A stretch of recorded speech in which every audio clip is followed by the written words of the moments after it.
Welcome to Blog Talk Radio.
Hello.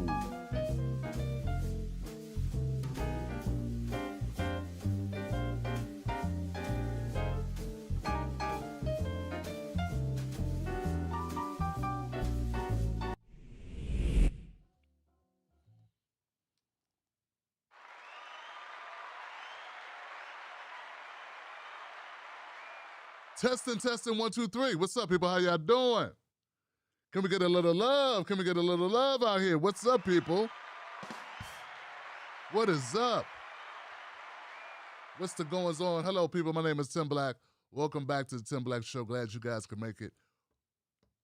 Welcome to your weekend.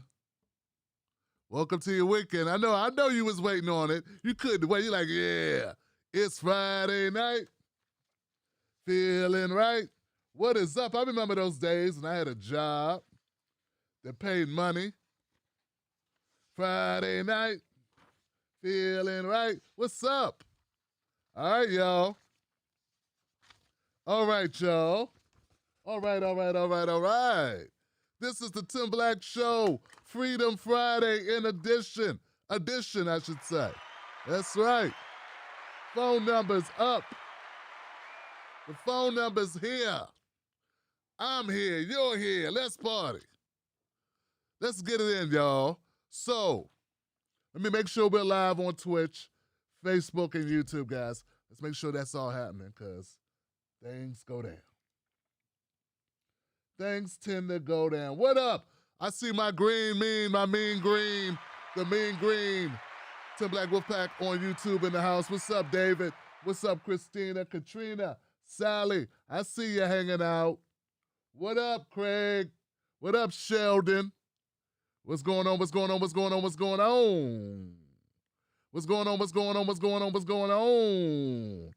Reparations. Cut the check, Johnson. Cut the check. You get right to it. Get to business, Tim.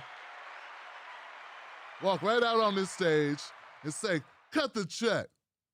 Hashtag cut the check. Hashtag reparations.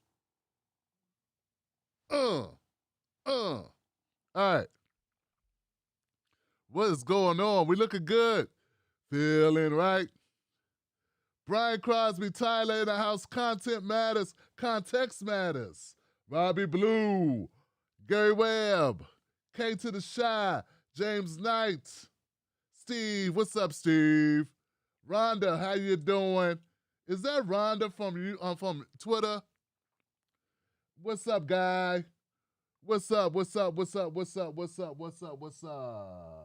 Jets up Watsons. Okay, Watsons, Johnsons, I don't know. What is going on? We good? Facebook, I can't see you, but we're in spirit. We're in spirit. We're in solidarity in spirit. Cut the check. I'm guessing my volume is okay. If not, people would have said, Tim, we can't hear you, Johnson. We can't hear you, Tim Black. Get out of here. Get out of here. I got a couple things. Now, look, guys. So, before we get started, man. All right. Can I give a shout out? I'm going to give a shout out right now. Top of the show. Oh, first of all, share this because it's important because people, they need to know this, okay? So share this across social media. Let's get the word out. Look, come on now. We got some likes going. Let's get some more likes. We got 20 likes. Can we get 40 likes? Can we get 40 likes? I think we can do 40. I think we could do 40 likes. Because we just getting started, but we get things pumped up. People come in, they feel good. They're like, oh, okay, this room is active. People are actively engaging here. So let me stop by. Let me see what's going on.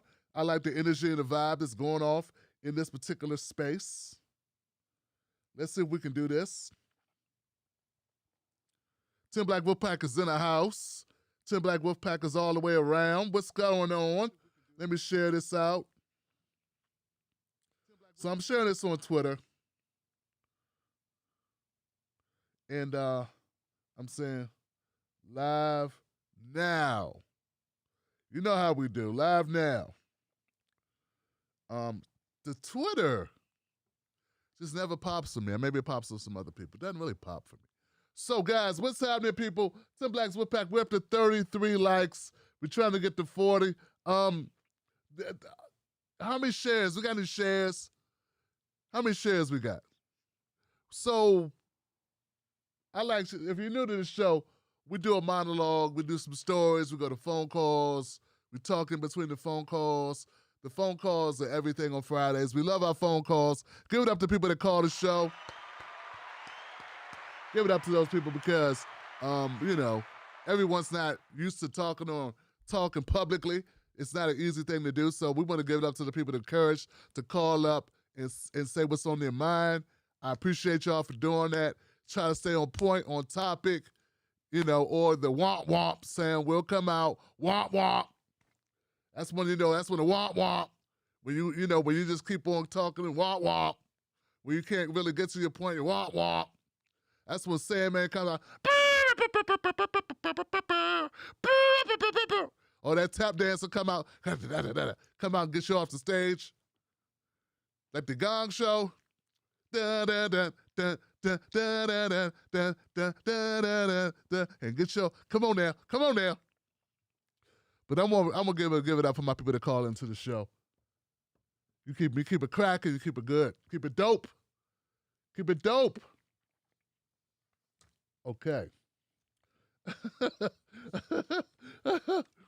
I'd like to give a shout out to the one and only ADOS community. I'd like to give a shout out to the one and only ADOS community. Okay, so that's all right. So ADOS, what's up? I want to give a shout out to the ADOS community that supports American descendants of chattel slavery, formerly which you would call Negroes, right? I want to give a shout out to you for being engaged, and for embracing my content,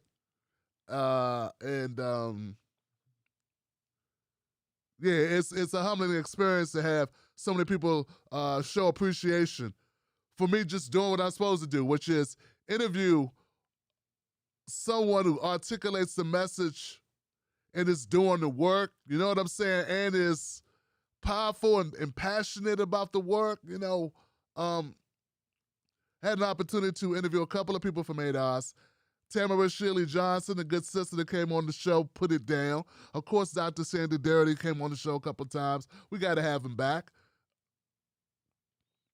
We've also had the privilege most recently, to have Jacory on the show, Jacory Arthur, Councilman Jacory Arthur on the show, man. So I just want to say thank you for connecting with a brother.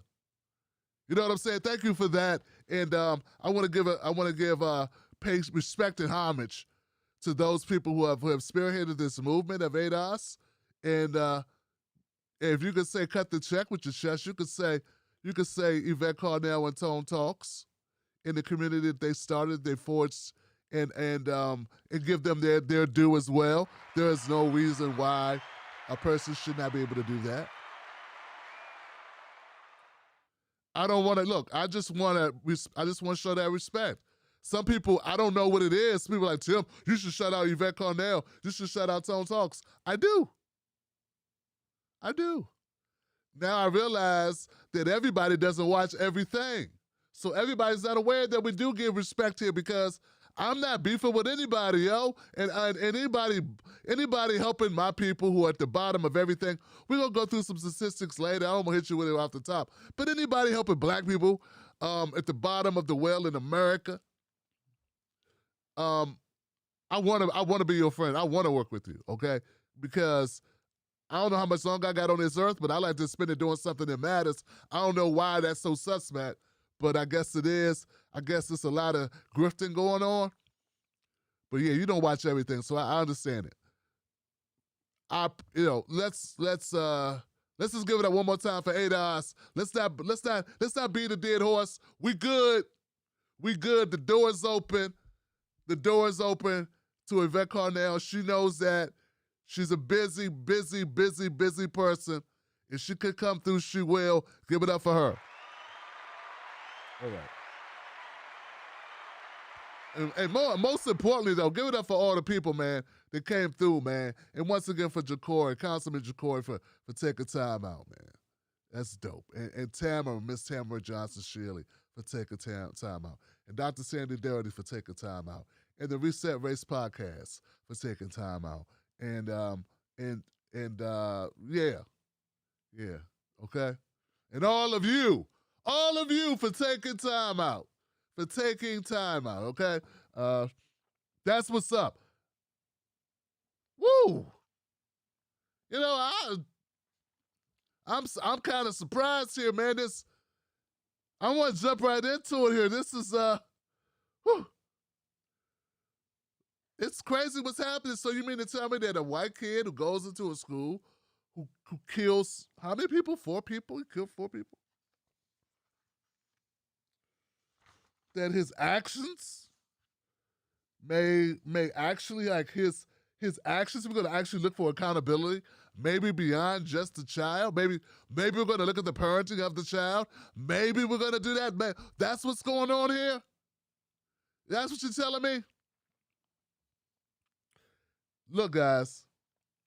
See, I thought when Kamala Harris was blaming single black moms for not tracking their children better when they went to school or when they went to work and the children went to school, and if they cut school or they were late to school, she wanted to lock single black moms up for like being taught, for not being able to be 3 places at once.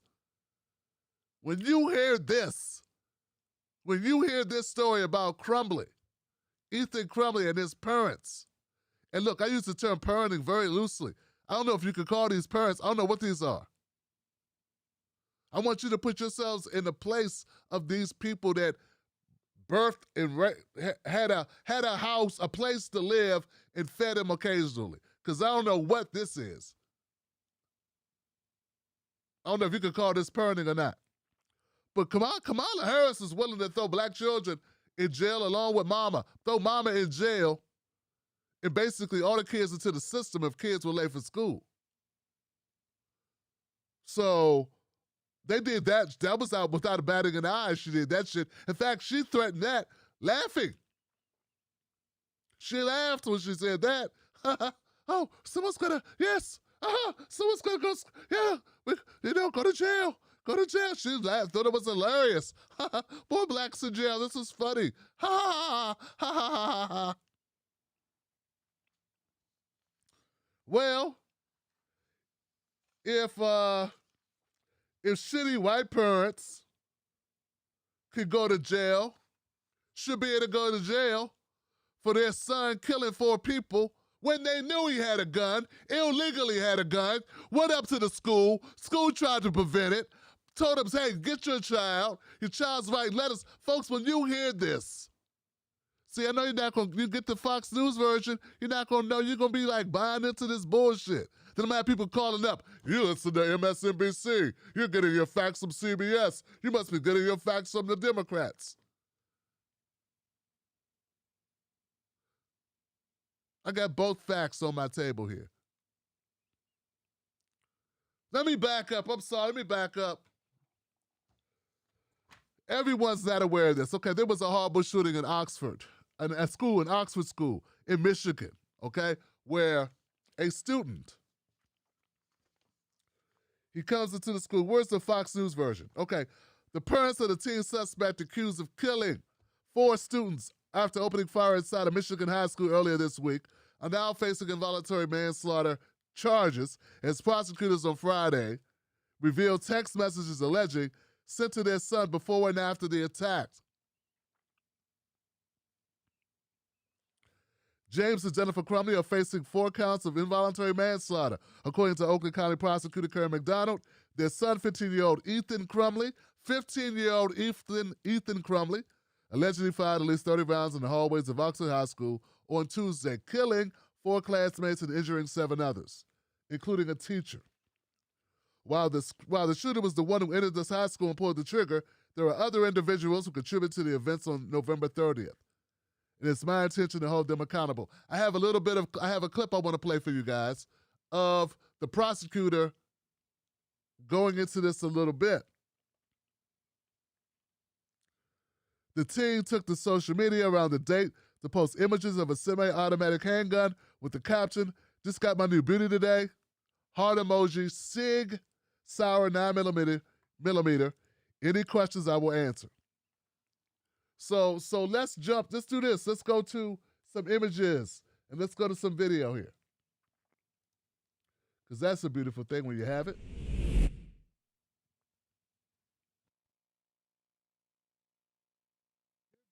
Here goes the post he made, Ethan Crumbley. Just got my new beauty today. SIG Sauer 9mm. Ask any questions, I will answer. He's 15. He is 15. That's not a problem, though. Remember, it's 2A. 2A. Guns don't kill people. People kill people with guns.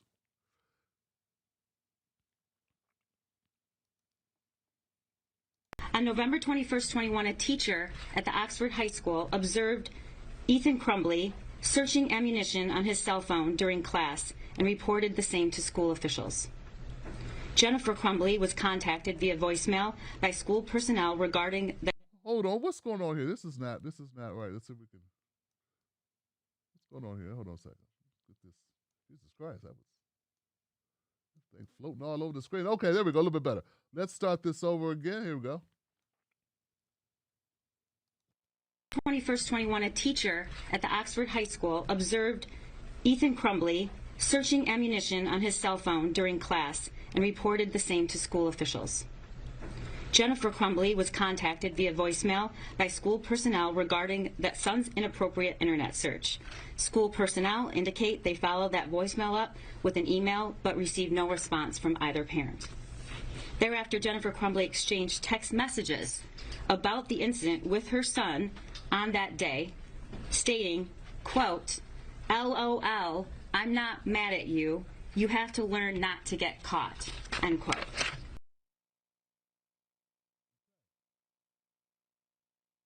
Okay, so let's make this...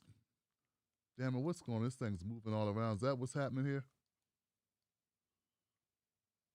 Okay, there we go. There we go. Now we're in place. Okay, so people understand what's happening here. This young man, Ethan Crumbley, He gets a gun. Black Friday, his parents buy him a gun. He shows the gun on social media. Hey, my parents got me a 9mm, y'all. On I something. The next day, after he posted that on social media, Ethan and McDonald, McDonald said Jennifer Crumbley, the mom. Mom posted on social media, Mom and Sunday testing out his new Christmas present. So they bought it for him early, an early Christmas present, because it ain't Christmas yet. In the week before the shooting on November 21st, McDonald said a teacher at Oxford High School noticed that Ethan, searching for ammunition on his cell phone during class, reported the incident to administrators. Teachers doing what it's supposed to do. His mother then was contacted by phone and email, but the school never heard back from her.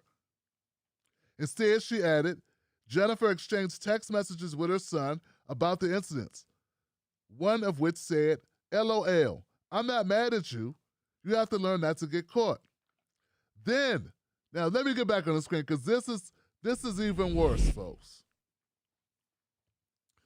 Then on the morning of the shooting, everyone's still alive. No one's wounded. Before the incident occurred, Ethan's teacher noticed an alarming note on the desk that contained drawings of a semi-automatic handgun, a bullet, and a person being shot twice with the phrases, the thoughts won't stop. Help me.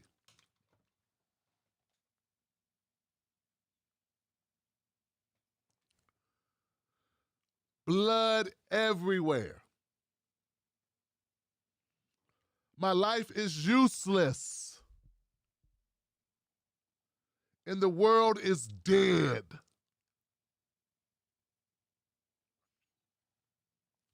Written throughout the drawing.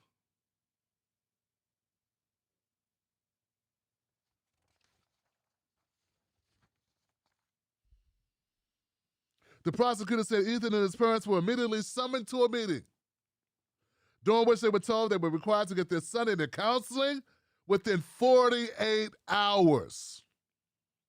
At the meeting, the parents were shown Ethan's drawing,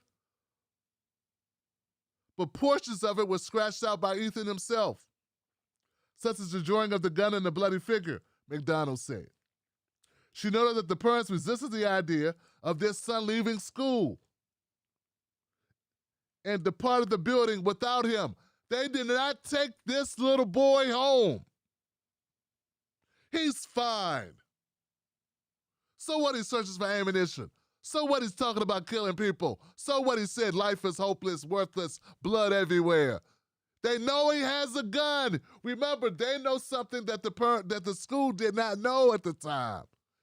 He had a gun. They knew he had a gun, Johnson. See, when I hear people talk, I know when we hear people talk about this on Facebook, for instance, and they're going to be defending this. They're going to be defending the parents, comparing it all types of apples to grapefruits and apples to pizza and apples to donuts comparisons. Any black person, any black child with a gun at all, they're going to pull that story out of their asses and compare it to this and say, we need to go get those parents too. These parents knew this child had a gun. Oh, let me back up. If you can show me a story of a black family, okay, this is where they get it twisted. Unlike you, I want crime to stop in the black community. I actually want that. I don't just use it as a buzzword in order to inflict pain or to punch back at black people who point out that white people are white terrorism and domestic terrorism of white people. So unlike you, I actually want to end violence in the neighborhoods, in schools, in inner city schools. I actually want that. So if there is a black mother or father that are turning a blind eye to a gun that they bought for their son, who is now drawing pictures of death and carnage, they could be put up on charges too. That make you feel better? Because, see, unlike you, it's not for me to score points. I actually want things to become better. So it's not a gotcha. But what they're gonna do is they're gonna compare, once again, apples to barbecue sandwiches to barbecue chicken. apples to Impossible Burgers and make it the same thing, and then they're going to somehow bring up OJ. Defending this motherfucker. Not just him. When I say motherfucker, I'm really talking about the parents here. The parents knew what the teachers did not know.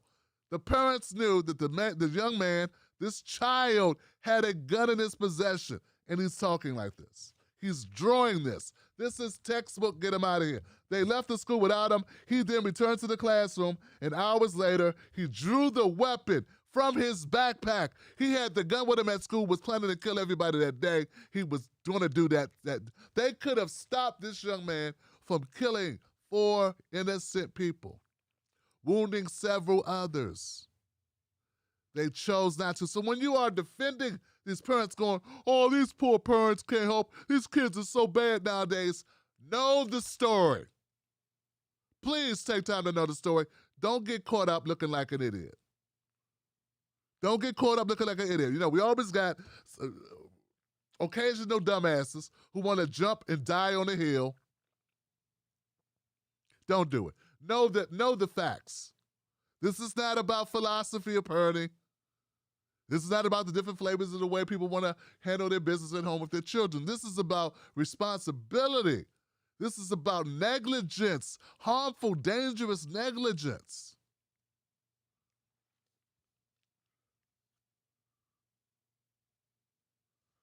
Further, 15 minutes later, okay, so here goes. Then when the news of the shooting became public, Jennifer Chrumbley texted her son at 1:22 and said, Ethan, don't do it. It gets worse. Ethan, don't do it, is what she texted her son. Listen, when the news of the shooting became public, she texted her son, hey, don't do it. It's almost as if they had a plan to do this. 15 minutes later, James, the father, called 911 to report a gun missing from his house, and then he believed his son might be the shooter. Further investigation revealed that the 6-hour 9mm handgun purchased by James McDonald was stored unlocked in the drawer in James and Jennifer's bedroom. The gun found at the scene of the shooting was the same one that James Chrumbley purchased on November 26. So gun ownership is a right, and that right comes great responsibility, said the prosecutor. Ethan Chrumbley is facing one count of terrorism causing death, 4 counts of first-degree murder, 7 counts of assault with intent to murder, 12 counts of possession of a firearm, and the commission of a felony. His life is over. And so are the lives of the 4 others who have lost their lives, and 7 others are forever damaged, who were wounded. Also, the team recorded videos the night before the shooting in which he talked about shooting and killing students. The next day,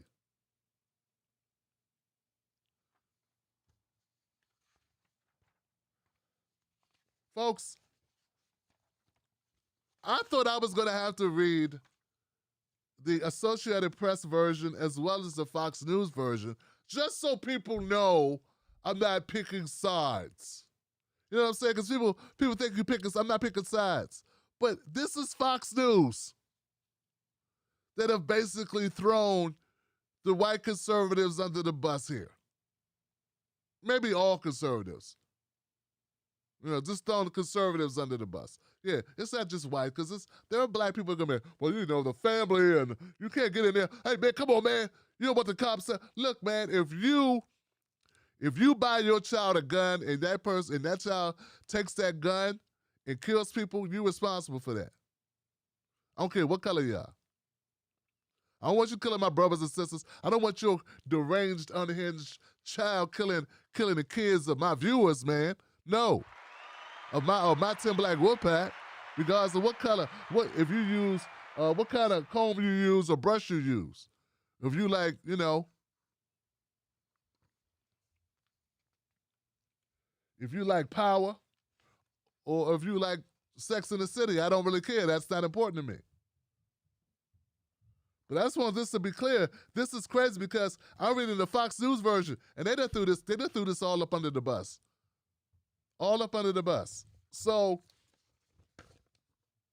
I'm gonna leave it there as far as the coverage of it. And what I want to go to is say, what do you think about this story? What do you think about Ethan Crumbley? What do you think about the culpability of the parents?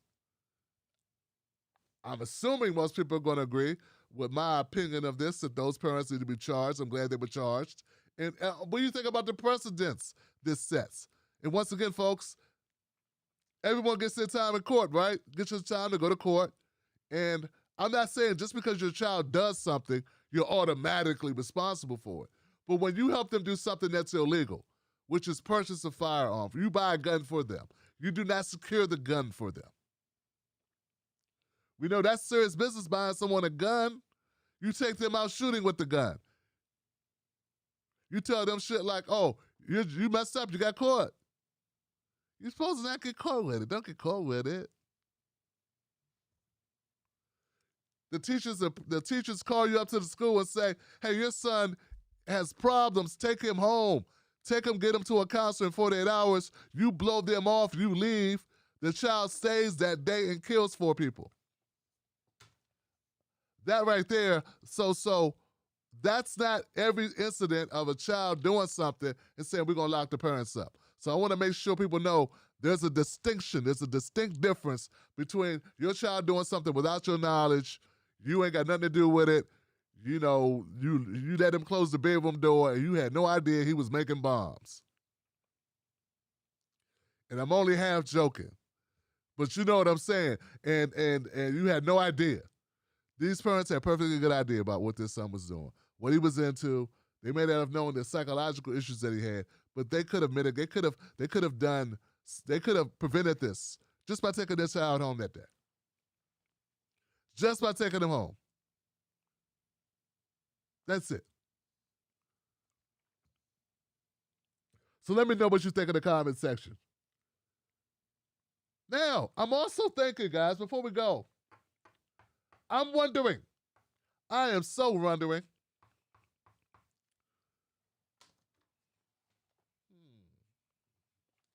I'm wondering if they would have allowed, we know what happened with Ethan Crumbley. I wonder if Rashad Johnson, little Rashad Johnson with an afro out to here with some skinny jeans on. If he had pictures of guns on his Instagram, come on, you know where I'm going. I wonder if little Rashad had drawings of shooting up the school, shooting up students. If the teachers would have just said you need to take him home, or would they have just kicked his ass out, called the police, and assisted him out the door. I got the feeling that they would have assisted his ass out of the door. You let me know what you think. See, we live in different Americas. We're not in the same America. America's different for us than it is for the Crumbleys.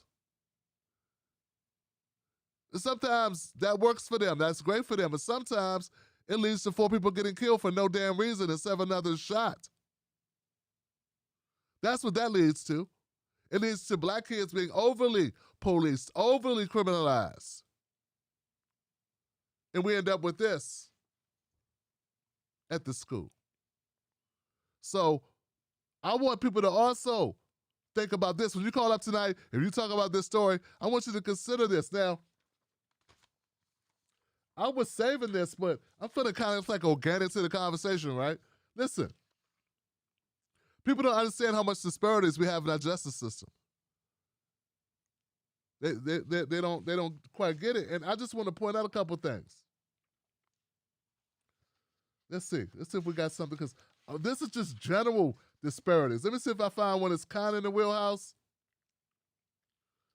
A 2019 study of 11,000 police stops over about 4 weeks in the district found that while black people make up 46% of the city's population, they account for 70% of police stops and 86% of stops that didn't involve traffic enforcement. Black people are over-policed. So it's not crazy for me to say See, people love to say, you're race baiting. I can feel it right now. There are Iraq, well, probably not Iraq. They don't watch me that often. They get upset. Some hate watch and then send veiled death threats.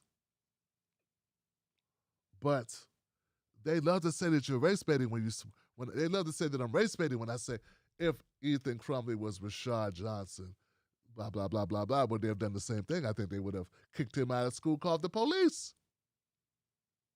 Kicked him out of school and called the police. They say that's race baiting. I just present you with a statistic of over-policing as it pertains to black and white people. This is the reason why I say that, because we are automatically criminalized. Our skin color is probable cause. Add in guns in an Instagram photo. Add in drawing pictures of killing people. Add in life is no good, everyone's gonna die, blood everywhere, kill, kill, kill. Like, these are things that would make the teachers leave the school. They would run. They would have these white teachers running out of the school.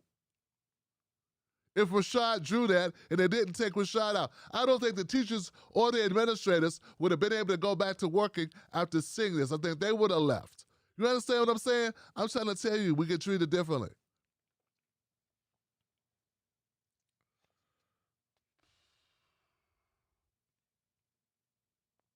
A massive study published in May 2020 of 95 million traffic stops by 56 police agencies between 2011 and 2018 found that while black people were much more likely to be pulled over than whites, the disparity lessens at night when police are less able to distinguish the race of the driver. They would love to pull over more black people at night, but they can't sometimes tell. Some of us are light-skinned. The study also showed that blacks are more likely to be searched after a stop. The whites are more likely to be found with illicit drugs. That's right. They search us more often, though the white people had the drugs more often. So people say it's all about solving the crimes. It's all about protecting it. If you wouldn't always be breaking the crime, breaking the law, you wouldn't always be subjected to profiling. If I know the statistics, if I'm reading them to you, you don't think cops know the statistics?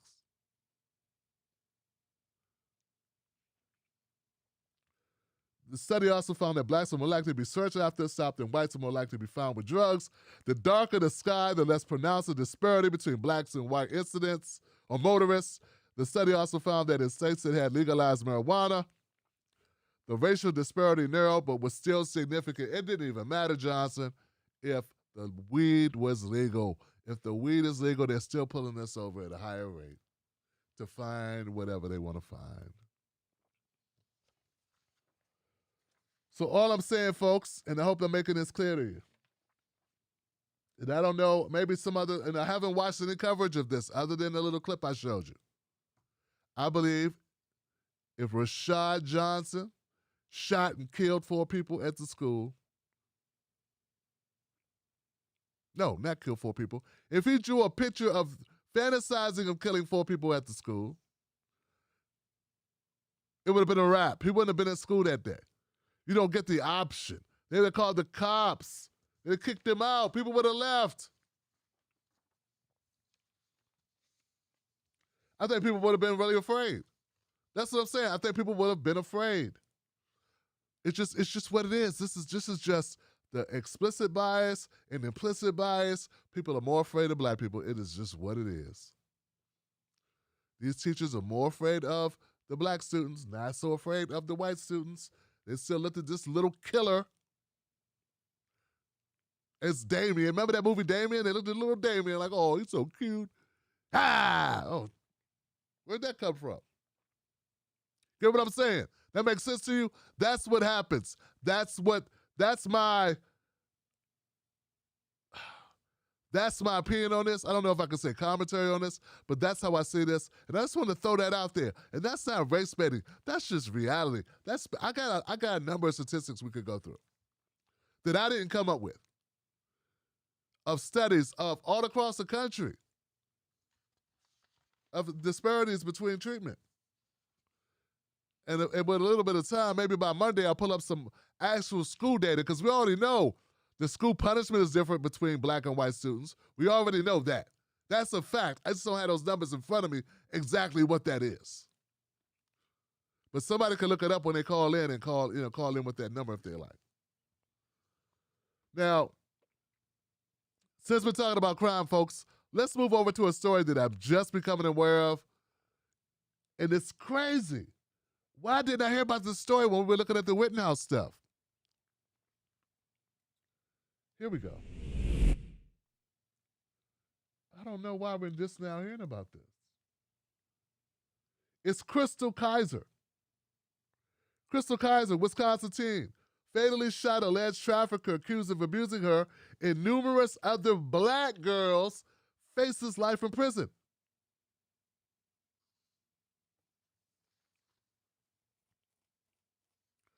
Chrystul Kizer is a sex trafficking victim that had killed her alleged trafficker 3 years ago when she was 17 years old. She's claiming self-defense per the report from the NBC News. What makes it similar to the Rittenhouse case is that the trial is being held in Kenosha, Wisconsin, where he was found not guilty. Now supporters of Kizer feel that if Rittenhouse can successfully claim self-defense, why can't she?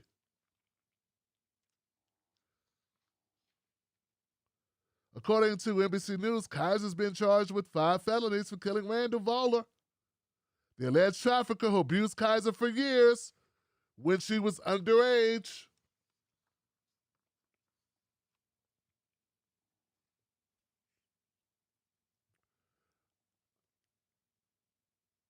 Okay, the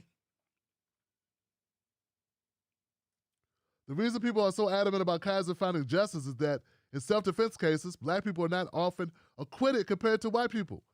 But in this case, Rittenhouse and Kizer have been similar circumstances, and if she's found guilty of murder, people will have a good reason to question that result.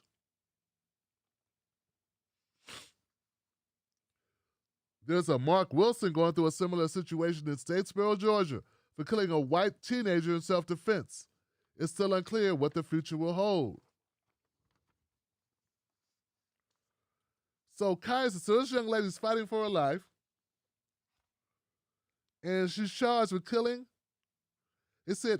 Authorities said Kizer, let me get back on the screen here. Authorities said that Kizer, at the time, was 17 years old. She shot Randy Voller twice in the head before torching his body and speeding off. Now the teen is facing life behind bars for what she insists was an act of self-defense. I didn't intentionally try to do this. Lord have mercy.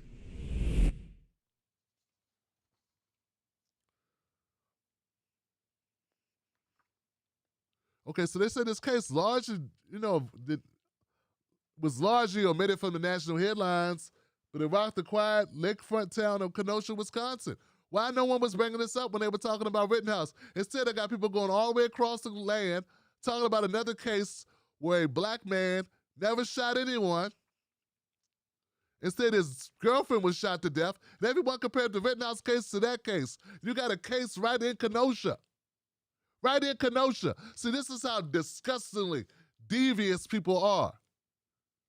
And also how easily people are fooled. Listen, I covered the story. What's the young man's name? God, the name escapes me. I covered this about a week ago.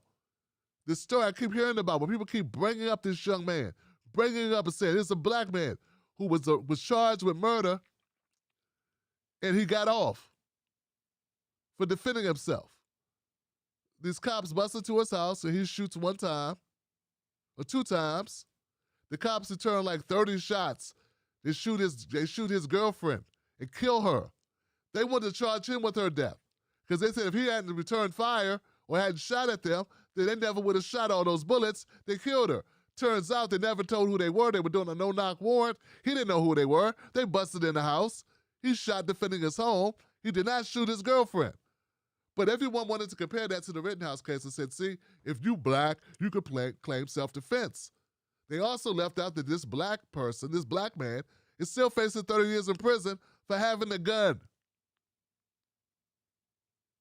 They left that part out. It's not happy skipping off into the sunset story like Rittenhouse. But there is a story of a 17-year-old, about the exact same age as Kyle, of a black woman, black child at the time, who is actually sex trafficked. Remember all the talking I had to hear from these people about one of the people that Kyle Rittenhouse killed was a pedophile? Why no talking about Kizer? Because it was too similar. They didn't want to discuss it. She is in jail. That's why.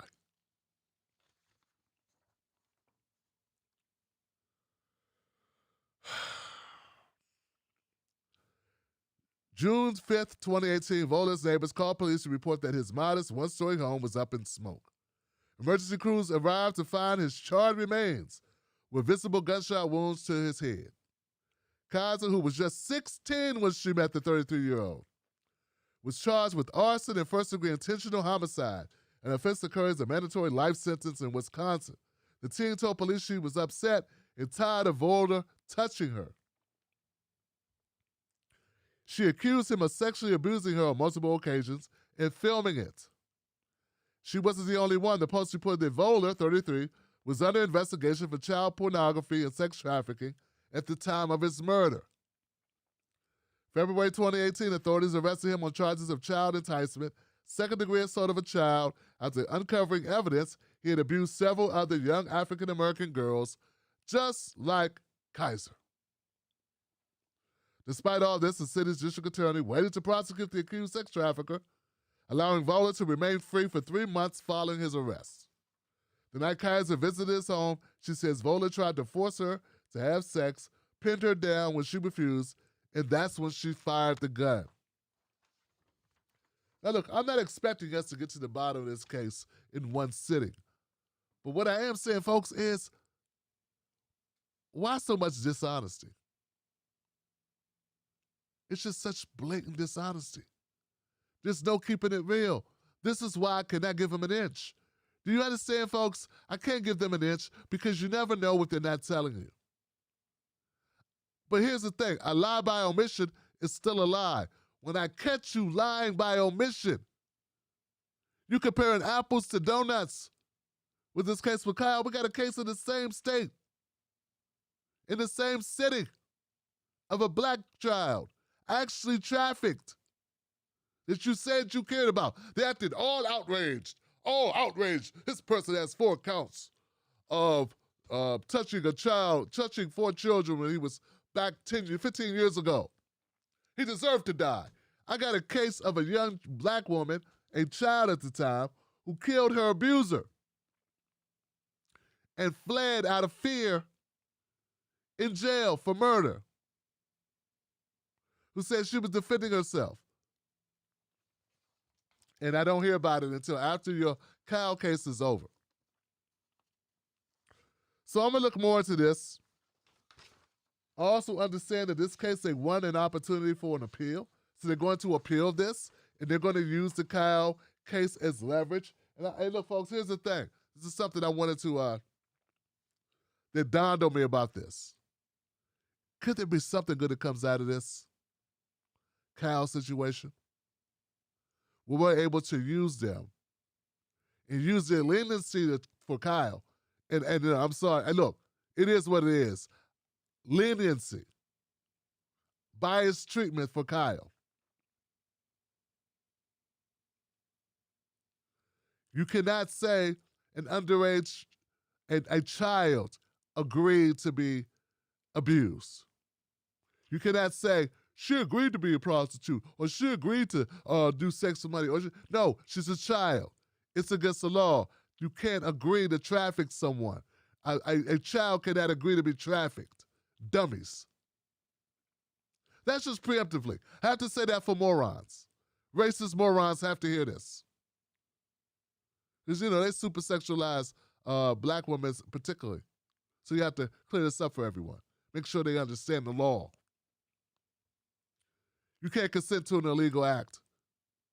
You can't give your consent to someone doing something that's illegal. You don't have that authority.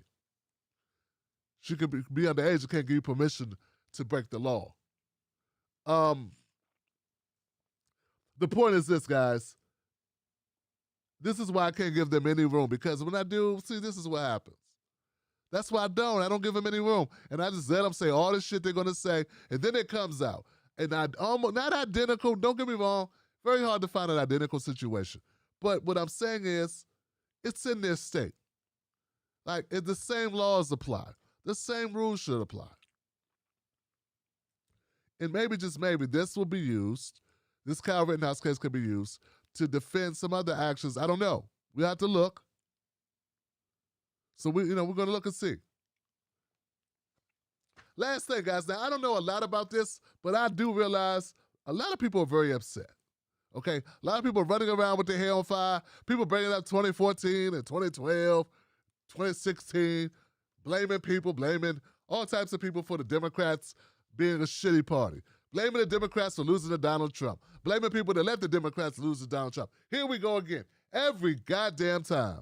Every time the roosters come home to roost, corny-ass liberals, corny-ass fake progressives, corny-ass Democrats want to run up in the timeline, want to drag out 2016 and pull out Hillary, card out Hillary, and make it everyone's fault. Life would have been so much better if you just would have held your nose and voted for Hillary. Guess what? Talk to white people. Because white people always vote Republican more than they vote Democrat, dum-dum. Talk to white guys and talk to white women in droves. And don't make it seem like Susan Sarandon or I don't know, throw a rock and hit a white person or Cordell, where anybody influence these people not to vote for Hillary. So many people stay home and give an election. You're just picking who you want to blame it on. It's so obvious. You can blame anyone. So now they're upset. They say Roe versus Wade may be overturned, and now they're blaming the people that let Hillary lose. Well, Hillary is the first person you need to blame, but you never will. When LeBron loses a game, the first person they blame is LeBron. But not these mofos. They go right to blaming everyone else.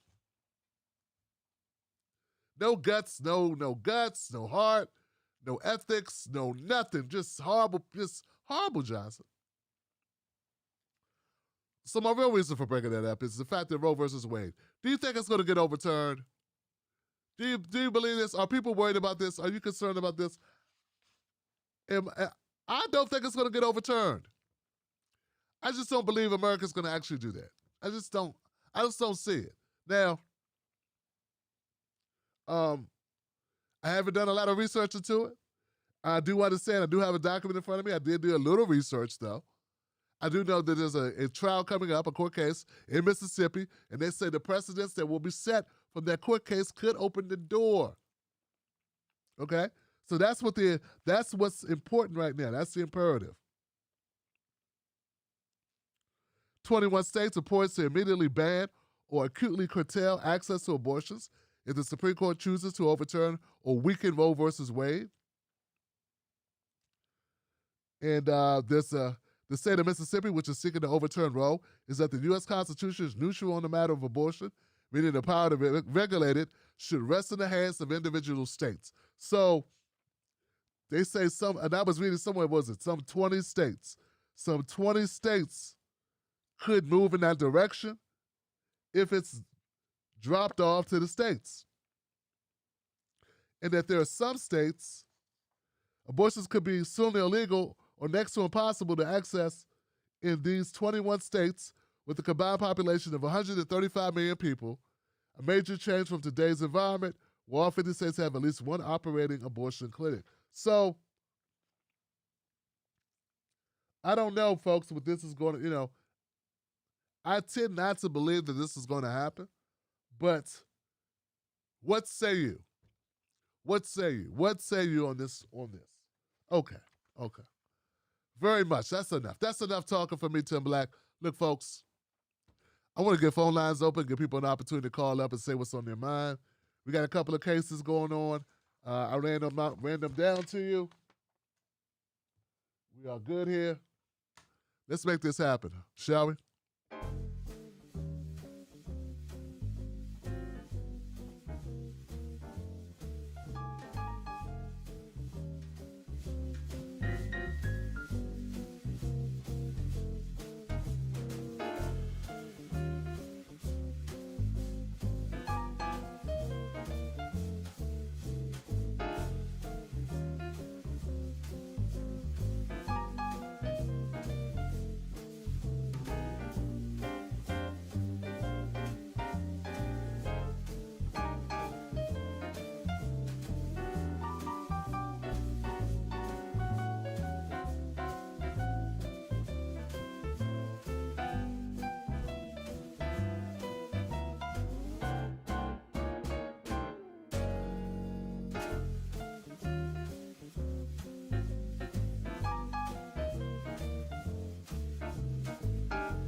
All right, all right, all right, all right.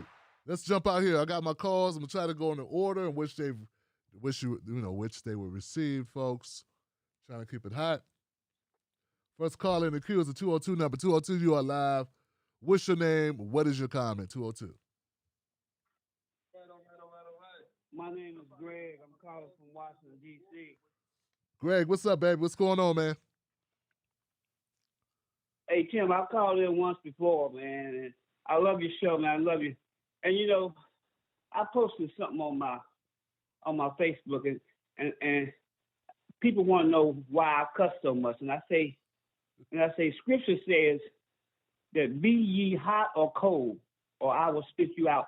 And God damn it, I get hot about shit, especially when I hear about a 10-year-old black girl that commits suicide because she's been racially bullied. And for black people, if this is not enough shit to make you hot, you need your ass whipped. You are a waste of fucking human beings. And I want to tell you that. And this is a historic time to be alive right now because the truth has finally got up and put his goddamn pants on. And they're talking about a lie travels around the world twice. Now, we're making history here, man. This is the first group of parents that are going to be charged, you know, with the child. And how many times have we heard this lone wolf theory bullshit over and over and over and over and over? Oh, he acted alone. Oh, he acted alone. He acted alone. I'm so tired of hearing that goddamn shit. Ain't you, Tim? Yes. Ain't you tired of hearing it? Tired, brother. So and this case will be historic, man, because we bring these parents up on charges, man. We can go back to all these school shootings. We can go back to all of them, man. Tie all this shit together, man. Nobody acts alone. No damn body acts alone. And yeah, I do. I get very passionate about what is going on in this world right now. And people say, and you got these fake ass Christians out here. They say, well, you don't have to cuss. Well, that probably is true. You probably have some people that can be passionate without having to cuss. But I struggle with that. I struggle with that, especially when I hear about a little 10-year-old black girl committing suicide because she was racially bullied. This is the times we're in right now. And black people, you need to wake your lukewarm black ass up. And you know, Ida B. Wells, she was an investigative journalist. And I read all her books. I'm reading 5 or 6 books simultaneously right now on lynchings, burnings, and killings and stuff. All the stuff that happened back in the early 1900s and stuff.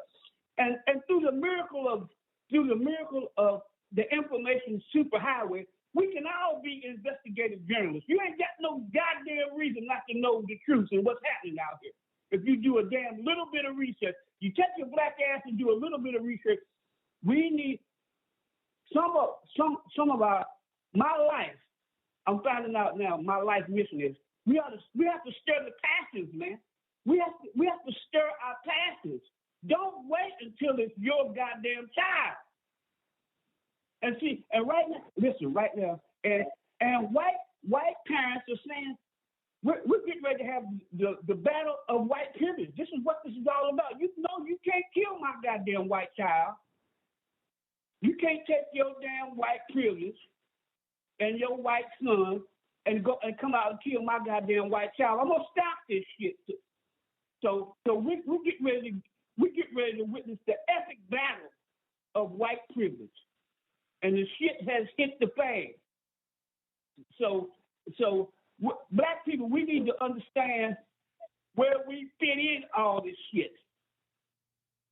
And you know, you watching football games and basketball games and all this shit. You better understand that this is prophecy being fulfilled. Kim, I love your show, man. Listen, keep doing. My name is Greg. I called in a few weeks ago. I was the 17-year-old Marine that told you about how I was bullied when I joined the Marine Corps. But I'm telling you, man, Ida B. Wells is one of the greatest investigative journalist that ever lived, and she did it the hard way.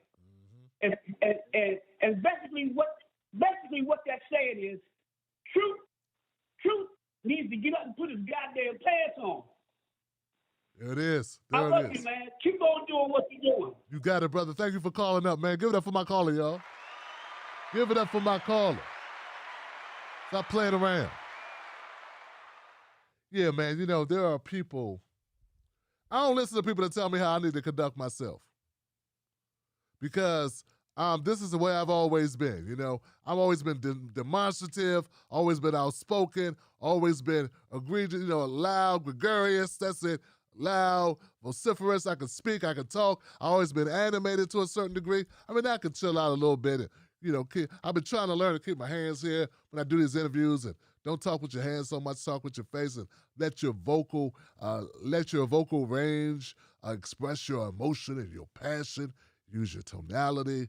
Use the hype of your voice, and you know, and not so much have to use certain language. But I also sometimes just saying the words, just letting it fly, just using the unspoken, you know, using the lingo, you know, dropping a bomb or two, just does something for the soul, man. You can't keep it all pent up. So that's how I roll. I understand some people, you know, have a problem with that, but they're going to be okay. You're going to be okay. You know, what I don't like is when people act like your expression of frustration at the event is almost as bad as the event itself. How dare you, Tim Black, have such a response? Got so angry. Motherfucker, well, aren't you more upset about the mofos that's selling us up that goddamn river? They more upset with me calling it out because I didn't say it nice. He didn't say it nice. They more concerned with how nice I said it. They less concerned about the allegations or the claims I'm making about the people that I'm talking about. So, yeah, I always check down, you know, to see what the criticism really is, where it's coming from. Because all criticism ain't good criticism. Some criticism is just a whataboutism. And some criticism is just distractionisms. And some criticism is just bullshitisms. You know what I'm saying?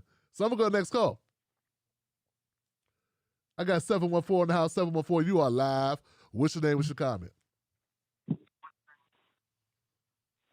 Hey, Tim, am I on the air? Yes. Hello? You're live. Yes, hi. Hey. Hi, Tim.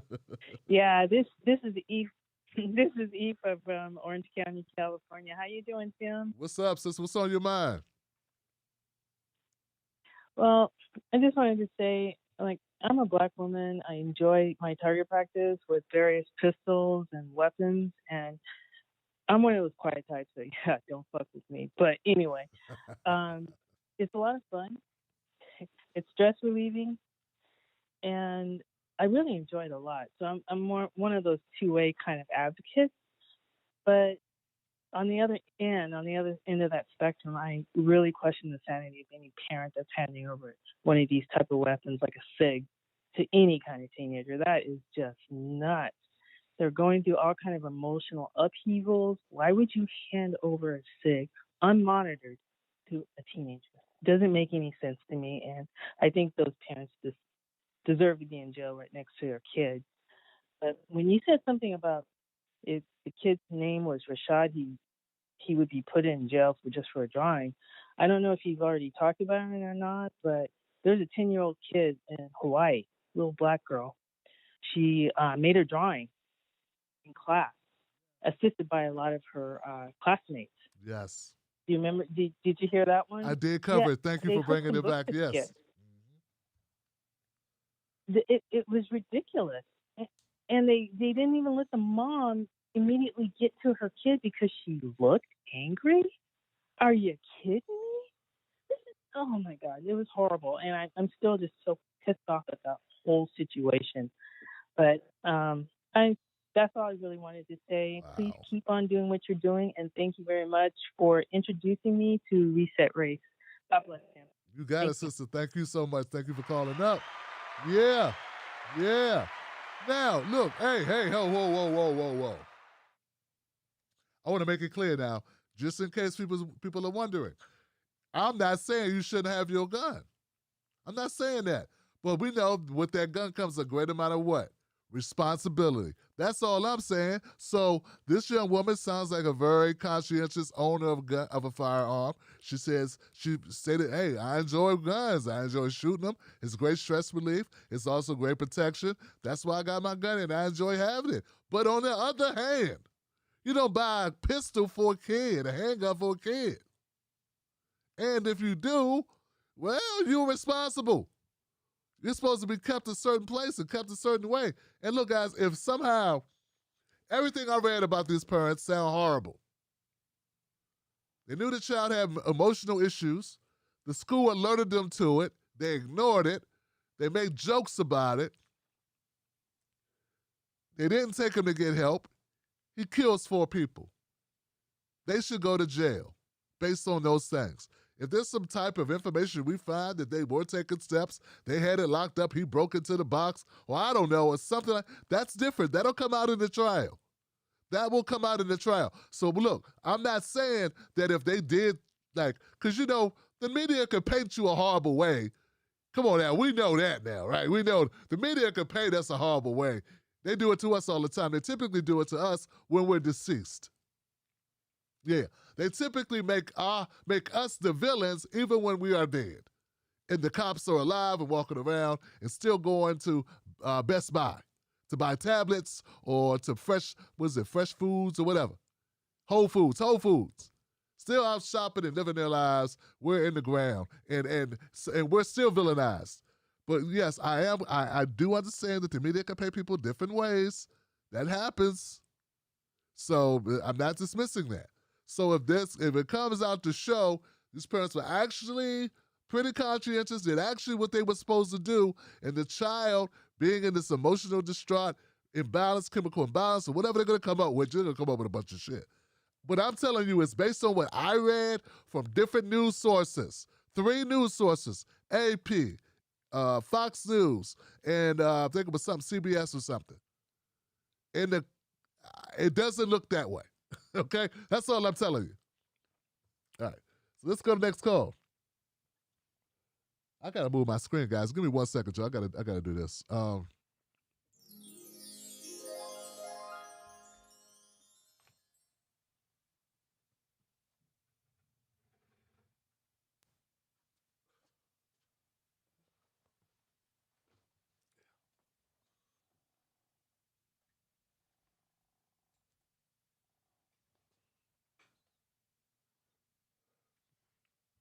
See, I got a little list of people that troll my show, so I had to keep that on the board over there in the corner because I don't have a spotter on my phones.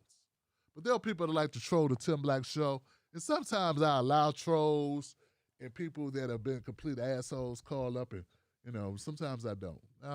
Tonight's not a night for assholes. Let's go. 951, what's up? You're live. What's your name? What's your comment? 951. What's going on, Tim Black? My name's Lamont. Lamont, what's up, brother? What's on your mind tonight? Yeah, I got you. What's on your mind, Lamont? Nothing. The previous, I'm from Riverside County. I'm right adjacent to Orange County. The previous caller, California has the strictest gun safety laws in the country, so that's why it's a little different. Michigan, from what I just read a couple articles on CNN, Michigan has no gun safety laws. Okay, yeah. In California, your gun has to be either in a case, have a gun lock on it, or you have to render it inoperable, i.e., take it apart, put it in 3 or 4 different pieces. That's considered you've effectively rendered the gun unusable. But in Michigan, apparently, you can just place a loaded handgun on your kitchen table. So, having said that, his parents literally broke no law.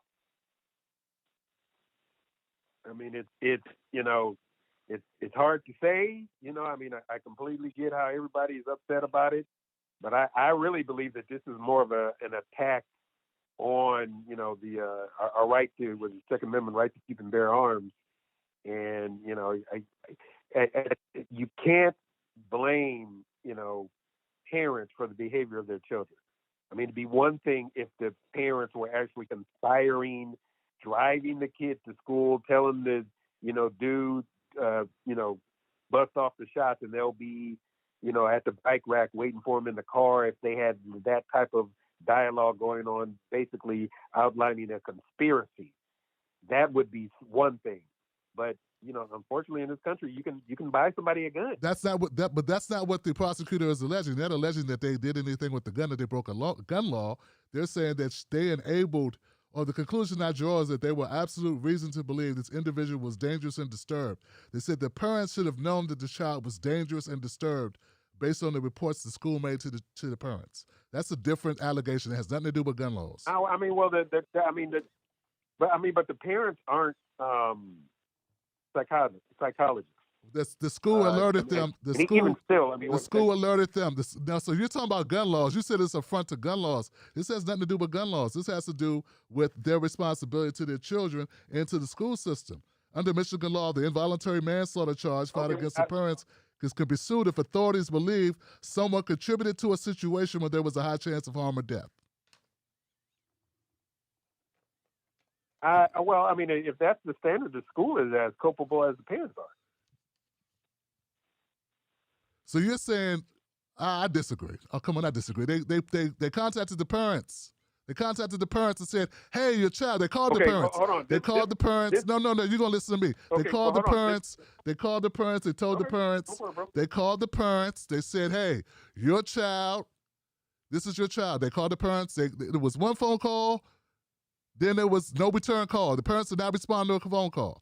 Then they left a voice message. The parents didn't respond to the voice message. The parents did receive the phone call about their child. They text them. The parents text the son and said, don't worry about it.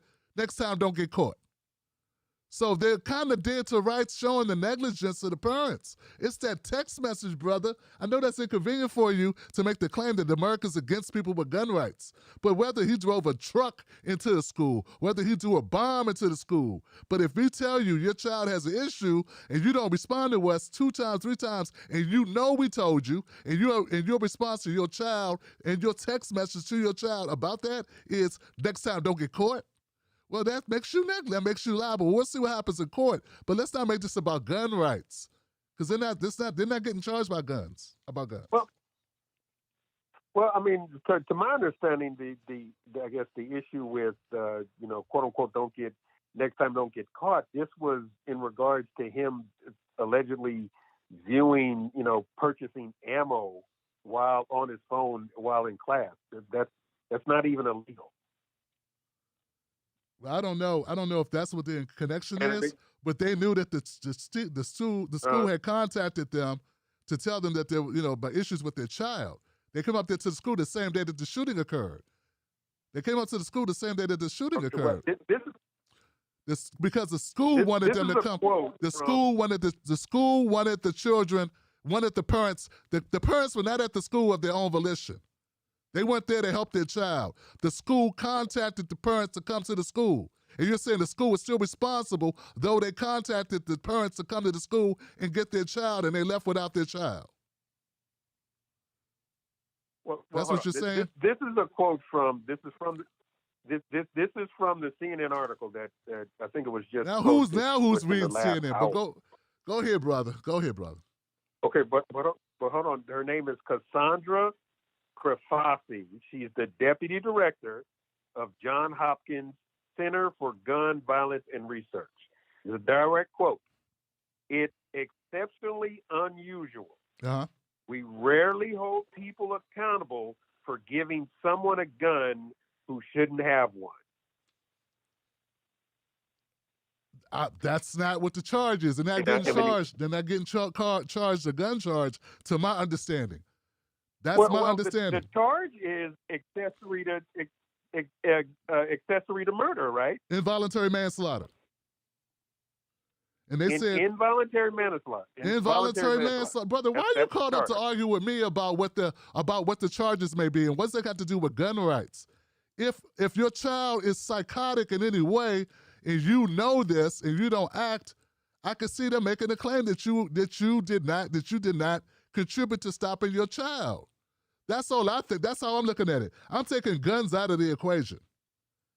I'm saying if someone says that my son is unhinged and needs to see a therapist, and I don't take that son to the therapist, and you had to take him within 48 hours. That's my understanding. They didn't even take him out of school. The same day he kills 4 people. Well, I mean, it seemed like it'd be a pretty easy argument to make that they didn't get the call or no, they told him at the school. I mean, 48 hours. School, dude. At the same. All right, brother. Well, look, man. I thank you for the phone call, man. Thanks for calling up. Give it up for Lamont, y'all. Jesus Christ, man. Fucking gun people, man. Gun people. What is up with gun people? Look, dude. If the child, this is the way I look at it. I don't give a shit if it's a gun or if it's a bomb, if it's a knife, if it's a pest, if they let off chemicals. There's a lot of ways to hurt people, okay? This is not about fucking guns. It's not about guns. To me, it's about if I say your child exhibits these symptoms, I'm seeing this shit with your child. The child drew this drawing of killing motherfuckers. We try to tell you. We bring you to the school. We have an incident with your child. You blow it off, you leave, he kills people. Is that so far-fetched, man? Are you just defending any old bullshit just to save your goddamn gun laws, man? Like, this is horrible shit. Can we at least attempt to put ourselves in the place of the parents who just lost 4 kids? Can we do that just a minute before you go protecting your sanctified gun laws, your gun rights? Can we just for a second say, it would really suck to be the parents of a child who went to school that day and did not come home because these motherfuckers did not take their child with them, who, by the way, had the gun in their backpack at the time when the school made them come up to the school. If they would have just looked in a fucking backpack, right, the parents would have found their gun.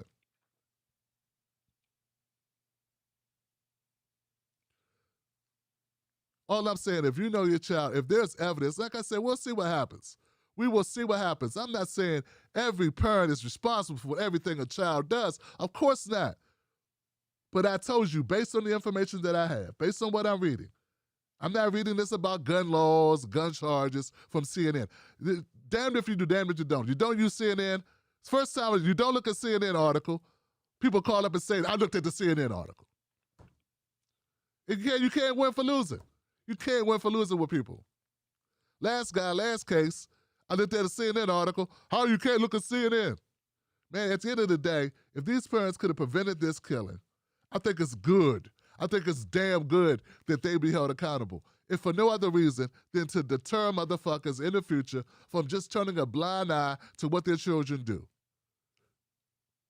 This is different than you not knowing what your child is doing. Their school, they were at the school that, please people keep in mind, the same day this child killed these people, the school, the parents were at the school and refused to take their child home.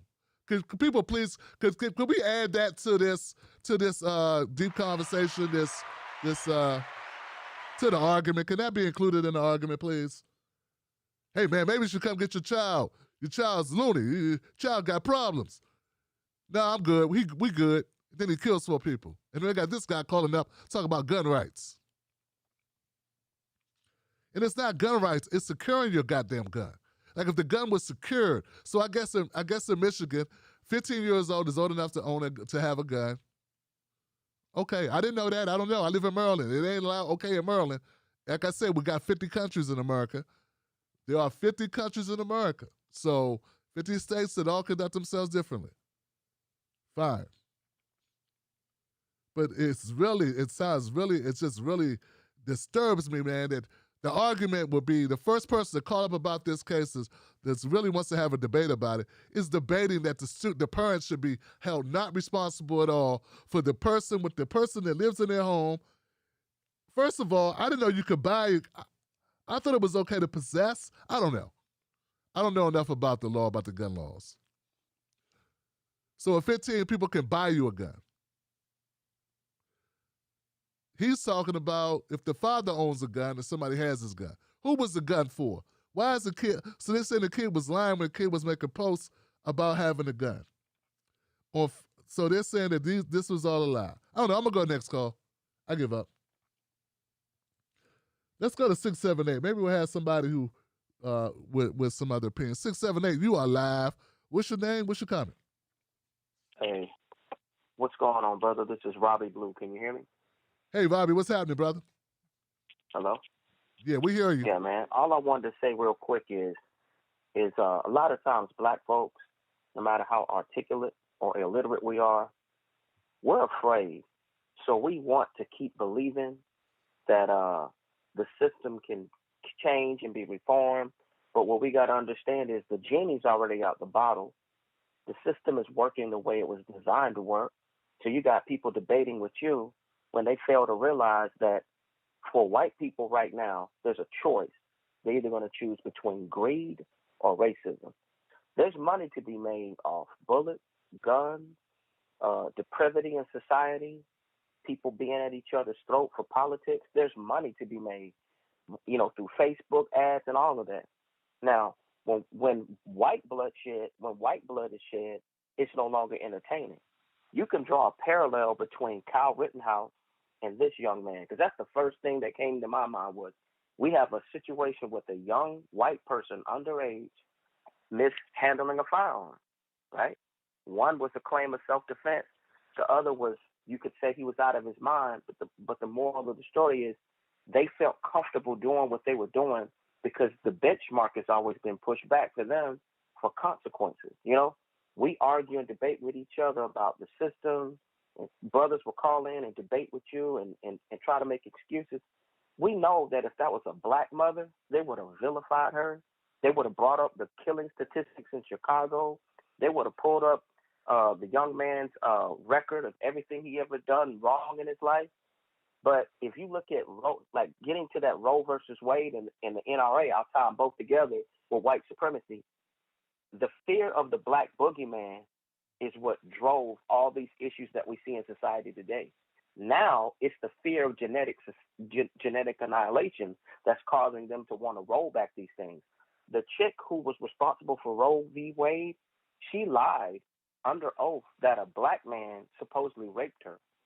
And then later on, she admitted in the 80s that some think tank came together and they figured that to appeal to white males, they needed to appeal to their sense of honor and protecting the white woman by saying, hey, white women need to have the right to abort unwanted pregnancies, especially if black men are raping them, because that's the only way a black man will lay with a white woman. All this backward thinking. When it comes to the NRA, they expanded upon the idea of the Constitution about a well-armed militia when the initial guidance for that was what we have now is the National Guard. That's just an extension of our military. I'm not saying you can't own a firearm, but people keep pushing back the goalposts. And what black folks don't understand is, and that's why some white folks will be tongue-in-cheek and laugh, because they know that there's white privilege. They just don't understand that, wait a minute, the threshold of white privilege has met its peak. And in this case, this young man killed a number of white people. His parents were aiding and abetting him. And now they realize, wait a minute, we need to set an example for somebody, because unfortunately, they're never going to get these guns off the streets anytime soon. So we're going to have more of these mentally deranged. Some of them, like the brother was trying to say that the parents are responsible. Look, your personality is shaped by your environment. So I don't know. His dad worked at a gun range. They seem like they were pro-gun people. A lot of pro-gun people who are extremists tend to kind of be that MAGA crowd. I'm talking about when it comes to these type people. I'm not talking about just regular patriotic people who want to protect themselves. I'm talking about the people who are obsessed with it. So if you're extreme in one area, there's a good chance you may be extreme in another. You get what I'm saying?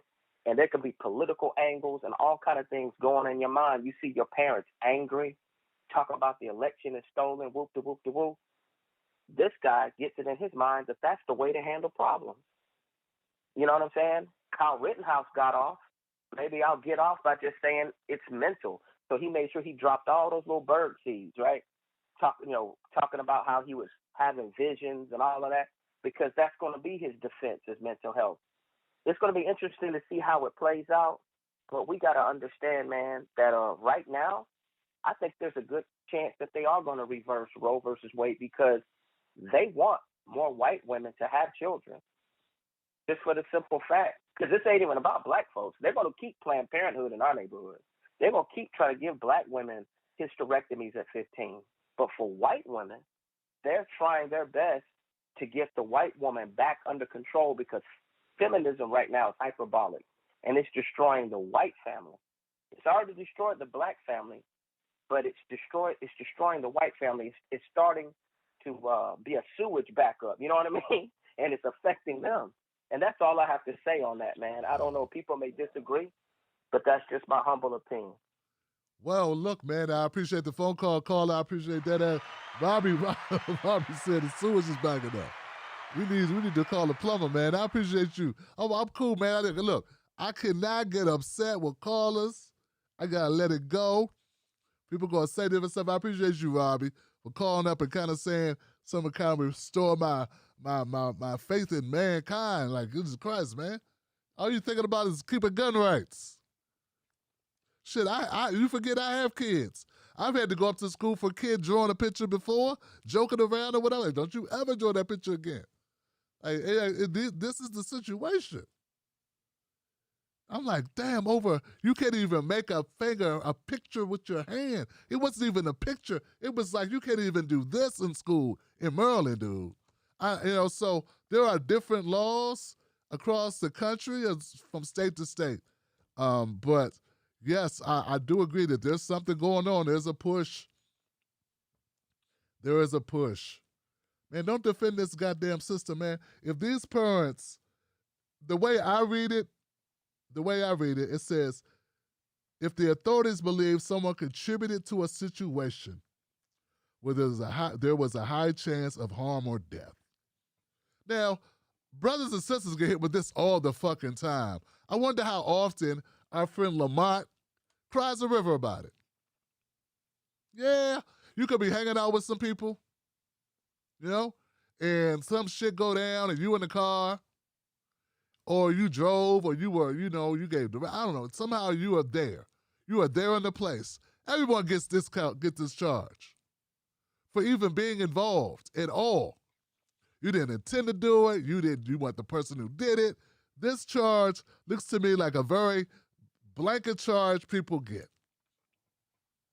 for just being associated with an individual that commits a dangerous act, and you had knowledge that they were capable of the act, or if it has here, if you somehow contributed to the situation. So they're saying, I don't know that now. I don't know exactly what the indictment is, right?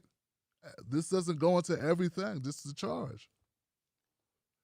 But I'm assuming there's more charges. I think there's more than one charge. Anyway, I'm gonna go to the next call, guys. I'm talking enough. I'm good to go. Let's see what the people gotta say. My 313 is gone. What happened, 313? You out of here. Okay, let's try 224. 224, you alive. What's your name? What's your comment?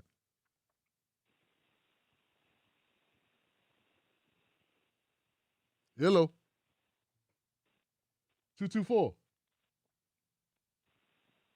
We can't hear you, 224. You're live.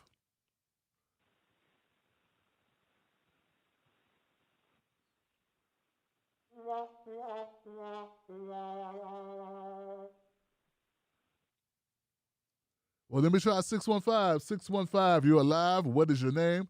What's your comment? Hi, it's Lady. How are you? I'm good. Who's this? Lady. Lady. What's up, Lady? Is it Lady Jackie? Yes. Wait. No, just Lady. Okay, so, Lady. Listen, this whole situation is giving me the thought of how they are letting people of a certain hue get a 24, 48 hour run, to get away when they know that they are in the wrong. And it's almost like, some of us were talking about this earlier. It's like, okay, it's Underground Railroad time for people who are in the wrong. And they are probably harboring the parents, if they haven't found them already. The latest news that I had is that the parents are on the run. So I don't know. Have you heard that they've been located? I have not heard that yet. I heard the same thing you heard, lady. Okay, so we're talking, because I'm from the Detroit area. So they're talking about these guys. They are probably either Detroit. They are either in Windsor, Canada, or in Mexico by now. But it reminds me of the white woman who was murdered by the white guy. They were, social media influencers, and they gave him basically a head start as well to go ahead and do what you have to do, however you guys want to handle it. That's what I'm saying. Ever since Black Lives Matter, it has, there are all those protests. It's been, we're not going to arrest our people. We're going to give our people a break because, Black people have been giving us so many problems. It seems like law enforcement has been saying, we got to take our country back in one way or another. I might sound a little radical, but I'm just saying, it just seems like white folks have been giving themselves a break, and law enforcement has been helping them to do that. That's how it feels to me. So yeah. Well, I can't argue with you. I think they've been giving them a break. I think they've been doing that perpetually, like since the beginning of the time. They've been giving them a break, there, lady. But I feel what you're saying, sister. Absolutely, but now it's in our face. It's blatant. They're not even trying to hide it now. Well, look, I appreciate you calling up. Give it up for my caller. So, thank you. You got it, lady. Lady said, it seemed to me like they're doing a. It seems to her, lady said, it seems to her like they let their brother get a head start. Like they're like, you go ahead and run now, go ahead and run, and they ran. Okay, now start chasing them. Hold on. We still see him. Hold on. Let him get around the corner. Okay. Hold on. Hold tight. So how the wife and kids, man? Everything cool? Yeah. Sure. Oh. I was watching. Did you watch that new Kevin Hart True Story? Yeah, I watched that too, man. It was pretty good. Yeah. A good time, man. Kevin Hart's a little bit better actor than I thought, man. I kind of bought the whole thing. Did you buy it? Yeah. Different plot, man. It was good seeing Wesley, wasn't it? Yeah, man. Yeah, people say bad stuff about Wesley all the time, man. Because the way he was acting there on the set of a Blade, the last one, the hard, not the good one, the bad one. Oh yeah, the last one. Oh yeah, it was bad. Yeah, he didn't want to do the Blade Trinity because they put these couple white guys. They put the guy, what's this guy, the white guy, Ryan Reynolds. Before he was Ryan Reynolds, they put him in there, and he didn't really want to do it. He wanted to be a black cash, it was a black superhero. So he acted like an asshole, but he ain't really an asshole. He just didn't like paying taxes. That's all that was. Yeah, man. But I liked it. It was a good movie, man. Yeah. I recommend it, man. Watch the True Story. That's it on Netflix. All right, you think it's about time to get him? Yeah. All right, let's go get him.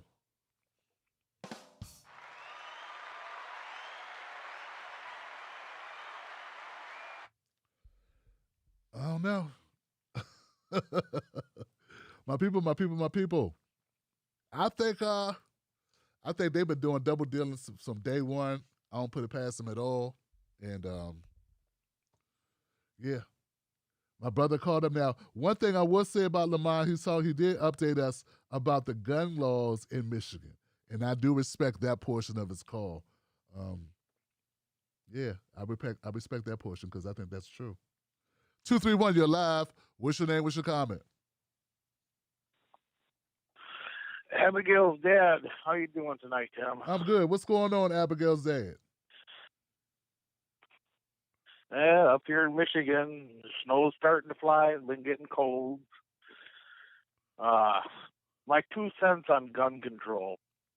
I don't understand for the life of me why if you drive, you have to have a driver's license, you have to have insurance, and you have to have registration. This is my 2 cents real quick. It just seems like that just wouldn't be too much on guns. You have to go take a test and get a gun license. You have to register and renew that registration every year, and you have to carry insurance. I believe in the Second Amendment. I also believe in driving a car. I have a CDL. I've drove truck. Just my 2 cents on it. The other thing I wanted to say is the other day I was watching Pause, and being that my skin is the photo negative opposite of yours, I really liked when you said that I didn't have to be watching Pause, but if I was watching Pause, it gave me some cred. I just laughed. I thought that was too funny. But that's my 2 cents on the gun control. It just seems like a little bit of common sense goes a long way. I mean, cars can kill. I mean, obviously, we just watched what happened over in Wisconsin. That's right. But at least you got to have car insurance. You got to have a damn driver's license. You got to have a registration, and you got to renew that registration. And if you don't follow these things and you can't pass the test to get a driver's license, you know what? You don't drive a car if you can't get a driver's license. And if you do get caught driving a car without a license in Michigan, I don't know how it is in every other state, but in Michigan, you go to jail. You do not pass go. You do not get 200 if you're driving on a suspended in this state. This seems like a little bit of common sense might go a long ways in this whole conversation. But that's all I got for you tonight. The kids, now that we're back in the school year, they unfortunately don't catch the live show. When they catch you, it's during the daytime. But I'm sure they would all say hi if they were awake tonight. You have a good one, Mr. Black. You do the same thing, Abigail Zed. Give it up for my caller. Yeah. Well, here's the deal, I tell people, man, I'm going to have the same show and say the same words to a white audience, to a black audience, to a Latino audience, to whoever's listening. Conservatives can listen. Progressives can listen. Liberals can listen. Libertarians can listen. I don't care.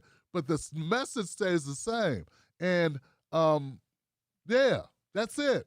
So, and since I'm not going to hold back at all, talking about racial wealth gap, talking about white supremacy, or whatever I'm talking about reparations, talking about cut the check, whatever I'm talking about, I'm not going to change my tune. So that means the people that stick around are either being educated or they are supporters. And that's a damn good feeling. And that feels good, Johnson, to go out and just say that and just own it, and just be that and be free.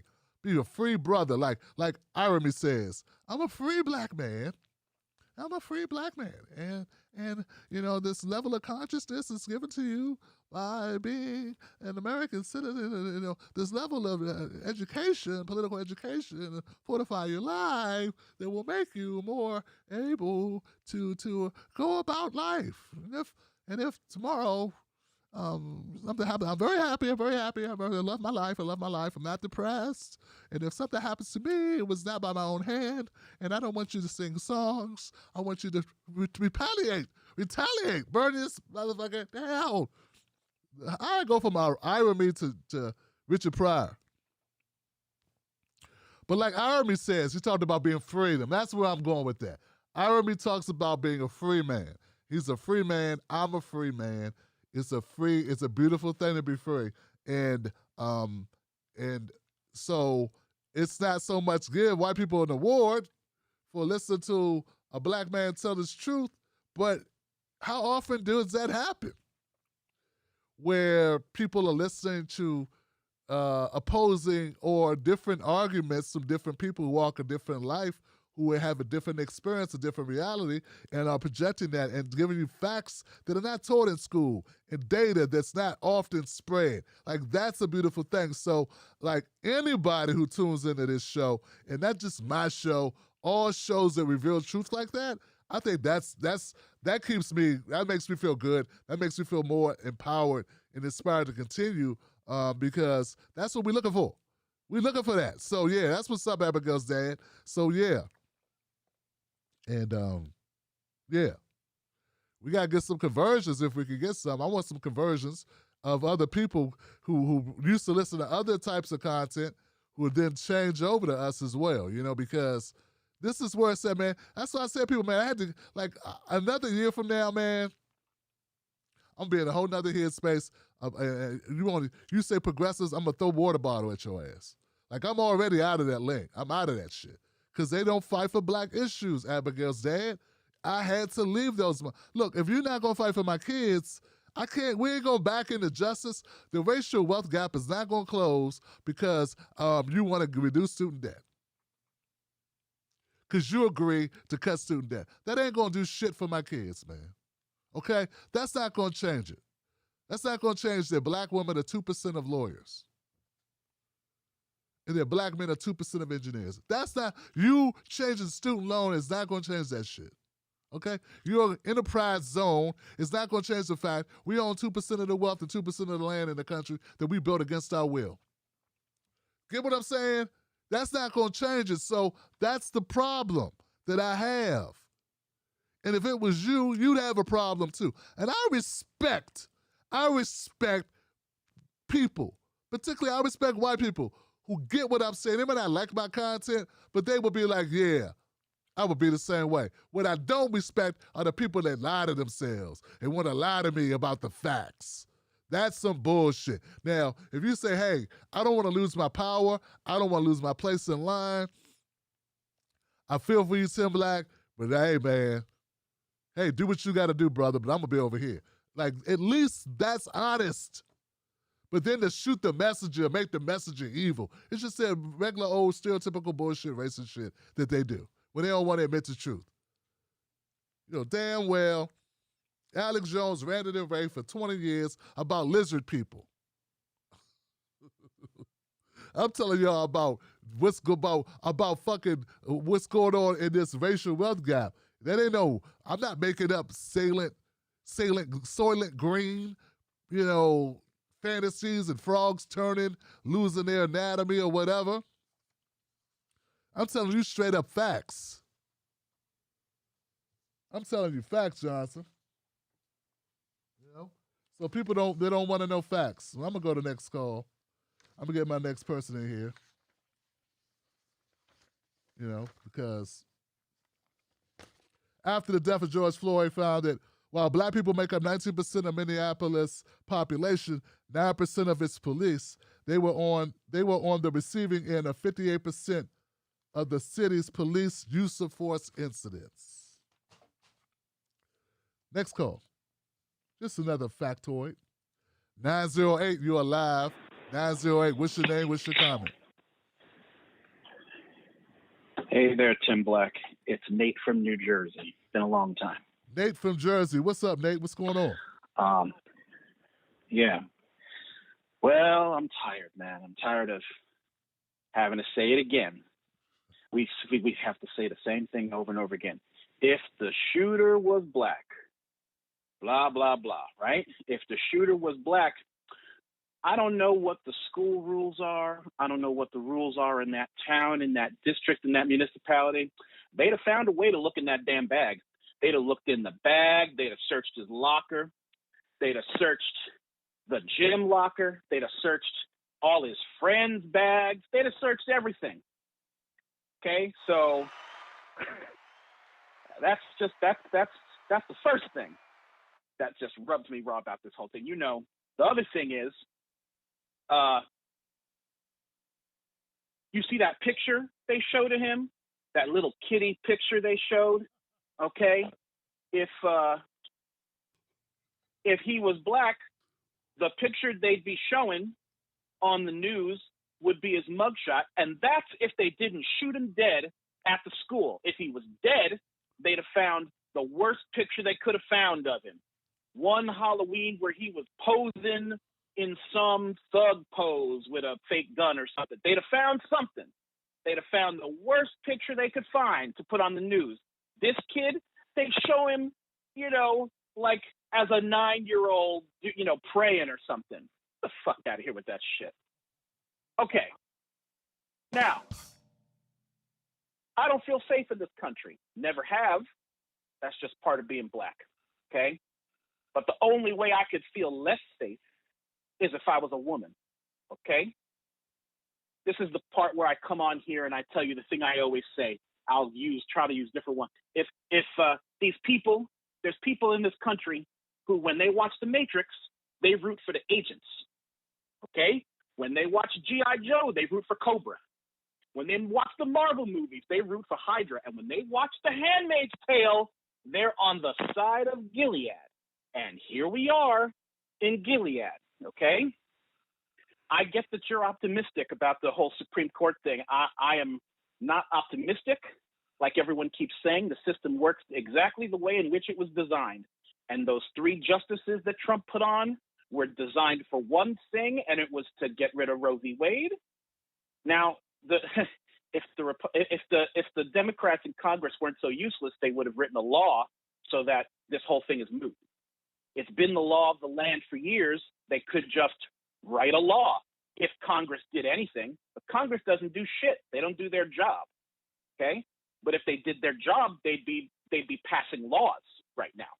And this is something that probably should have been passed, I don't know, latest during the Obama era. They probably could have passed a law about this so we wouldn't be debating it with the Supreme Court. Anyway, abortion is legal. It is the law of the land. They need to stop gaslighting everyone into thinking that somehow if, the right-wingers, if we lose this at the Supreme Court, they'll make it legal throughout the land. It's already legal, or at least it should be. It's, they've found ways to get around it to make it damn difficult to do, but it's already legal. Anyway, those are my thoughts on.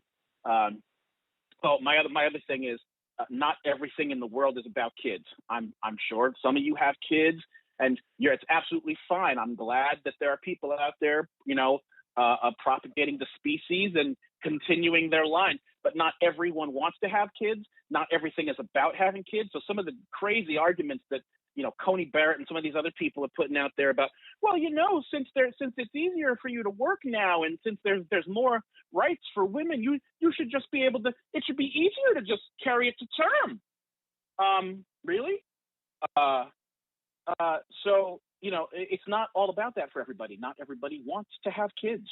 Not everybody wants to, be forced into the financial burden of carrying a child. Not everybody has health insurance. Not everybody. Okay, I don't want to get into a whole thing, but it's just stupid. It's disingenuous. They know what they're doing, and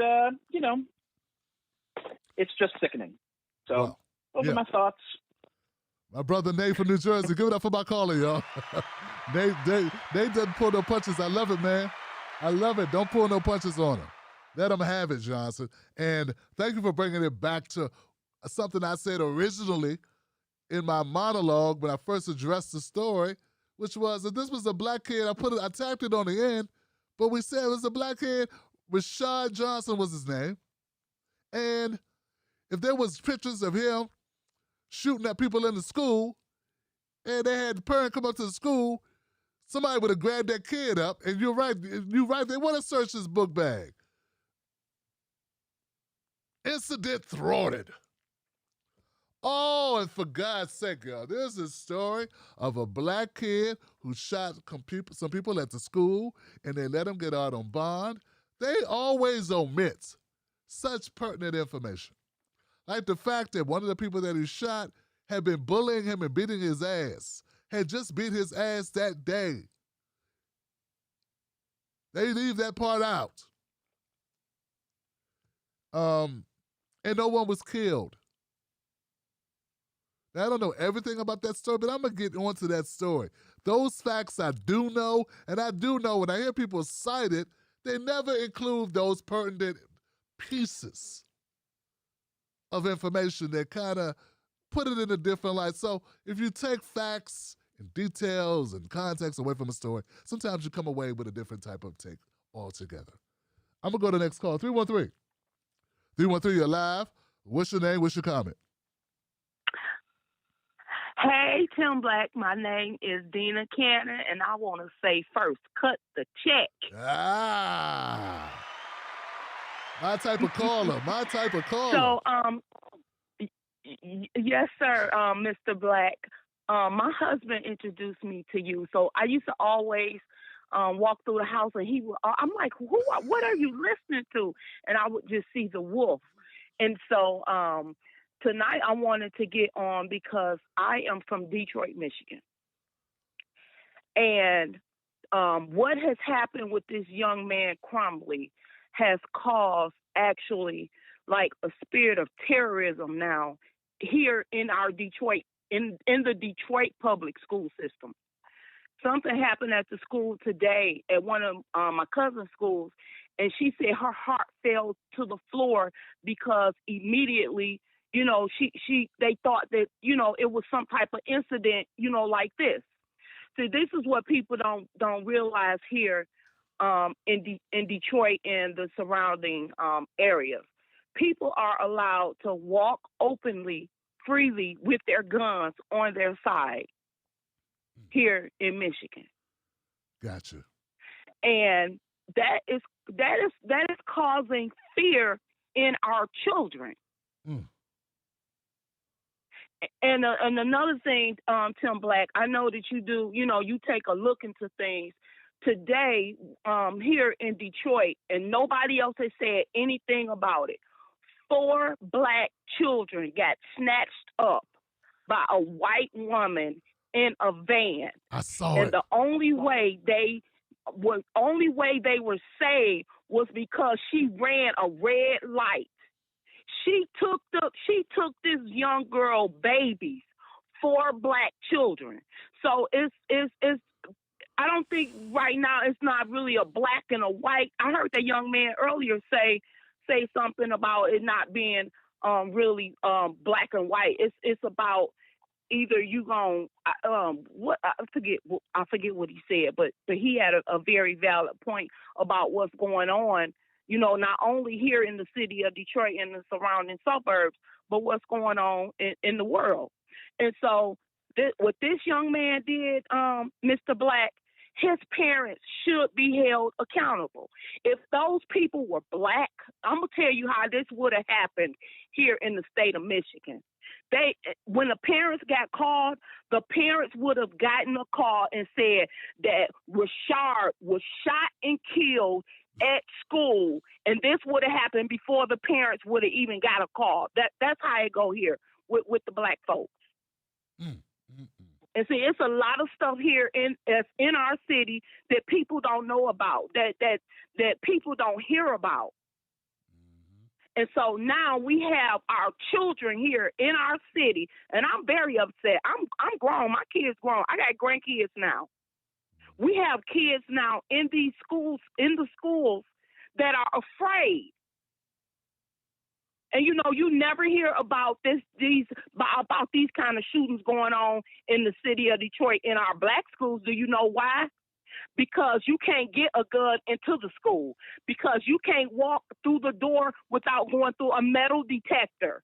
You can't walk into the school without having a security guard there that's going to tell you to lift your hands and to spin around and turn around so that they can scan your bag and scan you before you go into the building.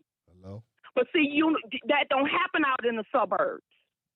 We have these homegrown terrorists in our cities that they refuse to call it what it is, because now the children are terrorized.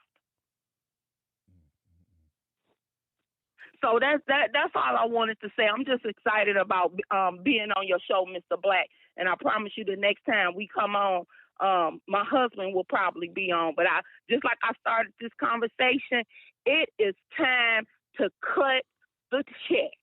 There it is. Give it up for my caller. Thank you so much for calling, sister. Detroit in the house. Stand up. Now, I ran across the story. Look. 90 seconds. Dang, I hate this countdown. So I want to give respect where it's due. I want to give props where it's due.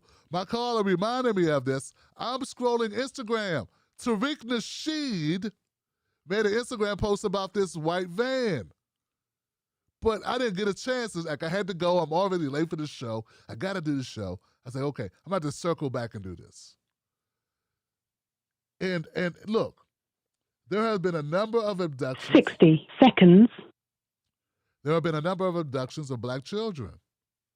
And people keep talking about white vans. And Tariq was talking about white vans, these abductions as well, in his Instagram post. So there were 4 children abducted, 4 black children abducted. I know there were various ranges from 5 to 11 in a van.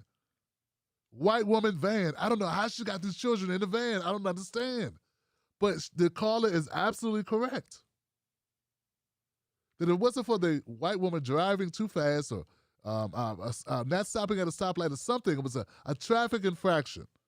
And if it wasn't for that, then ran a stop sign, something happened. And that's why they pulled her over. They said she wasn't acting quite white. 10 right. seconds. She wasn't acting quite white or right. So they started asking questions like, are these your kids? And one of the children, and hopefully it was, I hope it was the 11-year-old. But at any rate, one of the children said, no, we're not her children. And that's when they were able to apprehend her and free the children. So I just need more than that. Like, that's all I have. Exactly what our caller said. That's all I have. That's what I know. But I just saw it. So I'm going to get on that. I'm going to do a special video about it tomorrow. Because I got to cover it. My call is right. Someone's got to cover it. This isn't enough. But I want you to know this is what's happening. Okay? And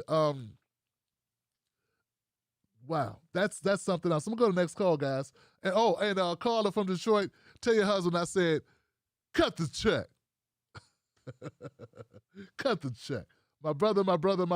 Okay. Yeah. That's it. Now, that was 313.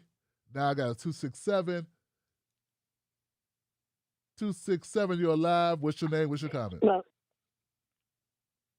hi. My name is Tasha. I'm calling from Philadelphia. You guys are talking about so many different things. So I'm going to be very quick and brief. One thing is, when it comes to this whole school shooting, I don't even know why we are really surprised.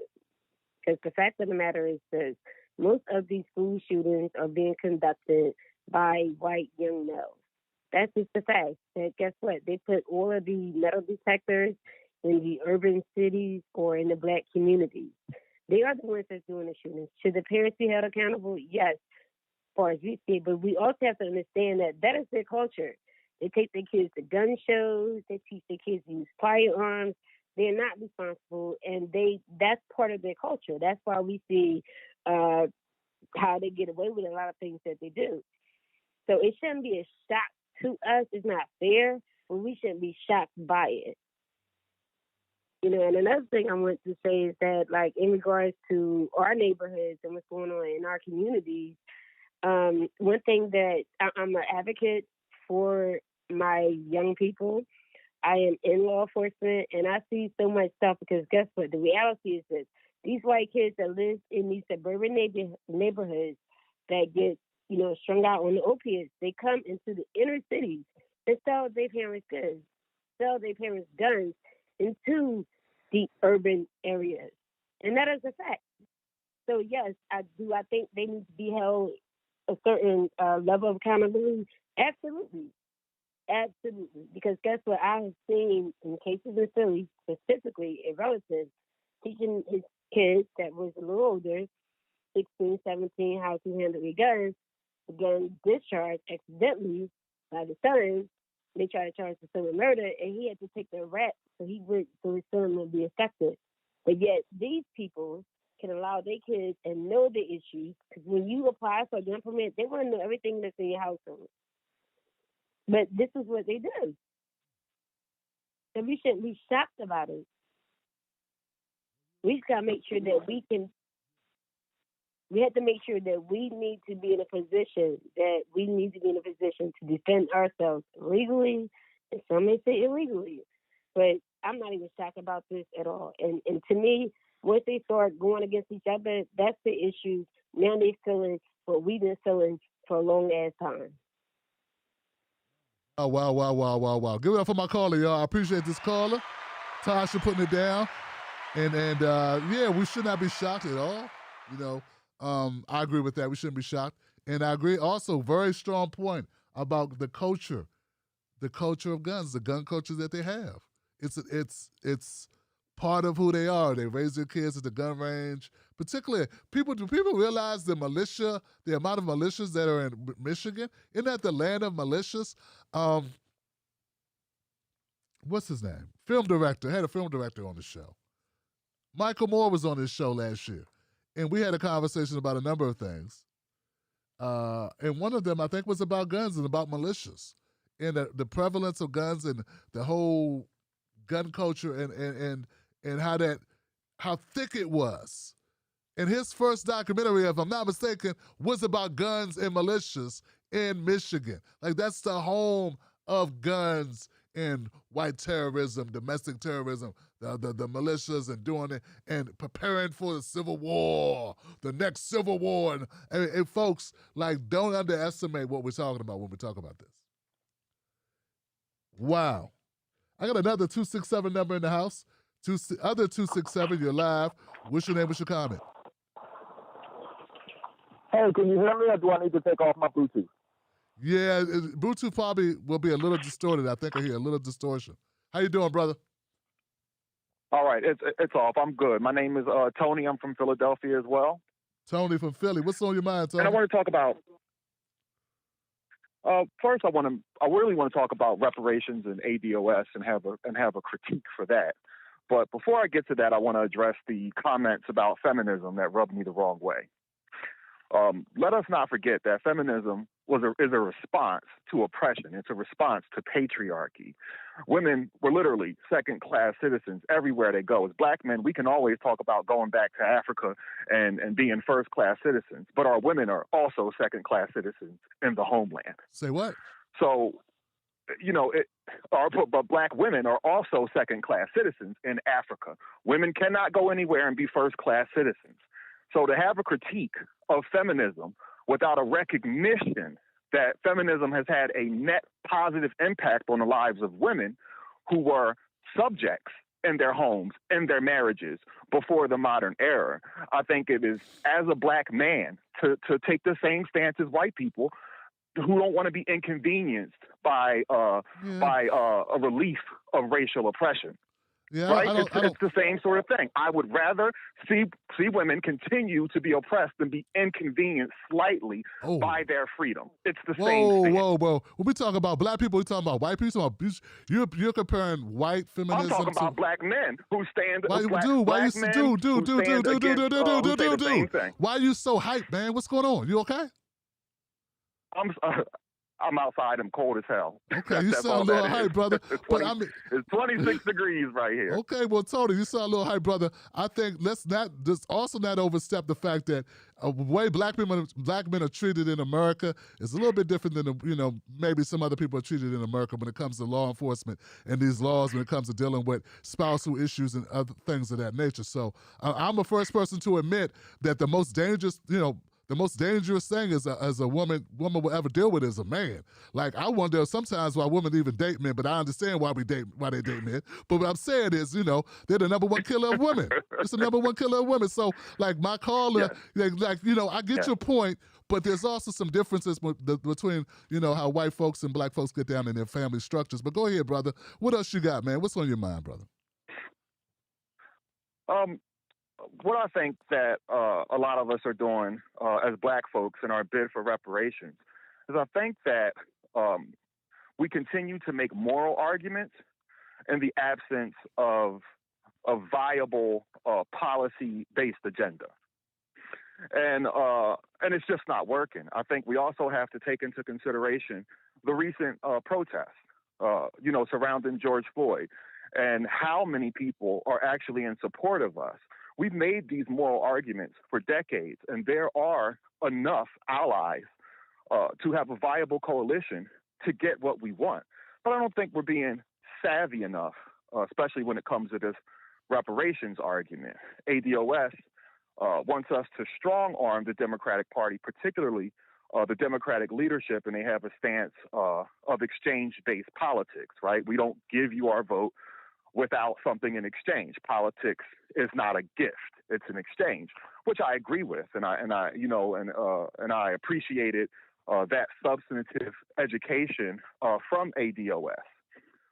However, left-wingers tend to need a coalition to get anything done at all, to have any victory at all. We make up 19% of the Democratic Party. So if we were to strong-arm the Democratic Party, we're trying in our attempt to strong-arm the Democratic Party leadership into exchange-based politics, which I support, I think that we were only taking half a step forward, because the other side is reparations is not supported by the coalition. So you also have to have an exchange-based argument when dealing with the left-wing electorate as well. It's not enough to strong-arm a Democratic leadership. We have to be able to have a message on reparations that gets support. And I think amongst the electorate, and let me say this, I think that having a moral argument for reparations hasn't gotten us anywhere. So I think we need to switch our strategy on how we gather support from non-Black people. And so I want to hear your thoughts on my particular strategy and how we get there. When you say we have solely, before you go, when you say we have solely a moral-based argument, yes. What you're saying our argument should be based in what?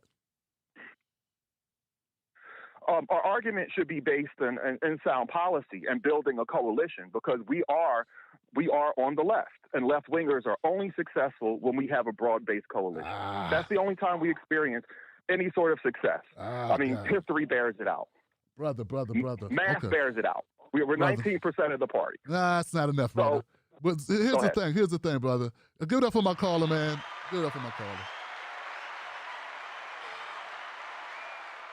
Here's the deal, guys. I don't think the problem with reparations is that, the problem is that the left, okay, it's something I'm very much intimately acquainted with.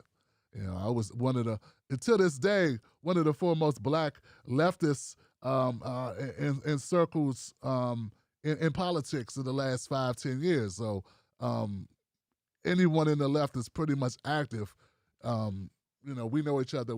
I've interviewed them, talked to them, sat with them, performed with them, whatever. So the problem is they do not support not only reparations, brother. They do not support a Black agenda, period. Okay? Like, if there's an issue, if it says Black first, they got a problem with it. So it's not just reparations. It's not just trying to extract. Well, when I talked to Councilman Jacory, Arthur, we weren't just talking about reparations. We're talking about policies on a local level. Local policies, changing things within your local district that impact your life directly. These tangibles that need to happen. I can't even get progressives to go along with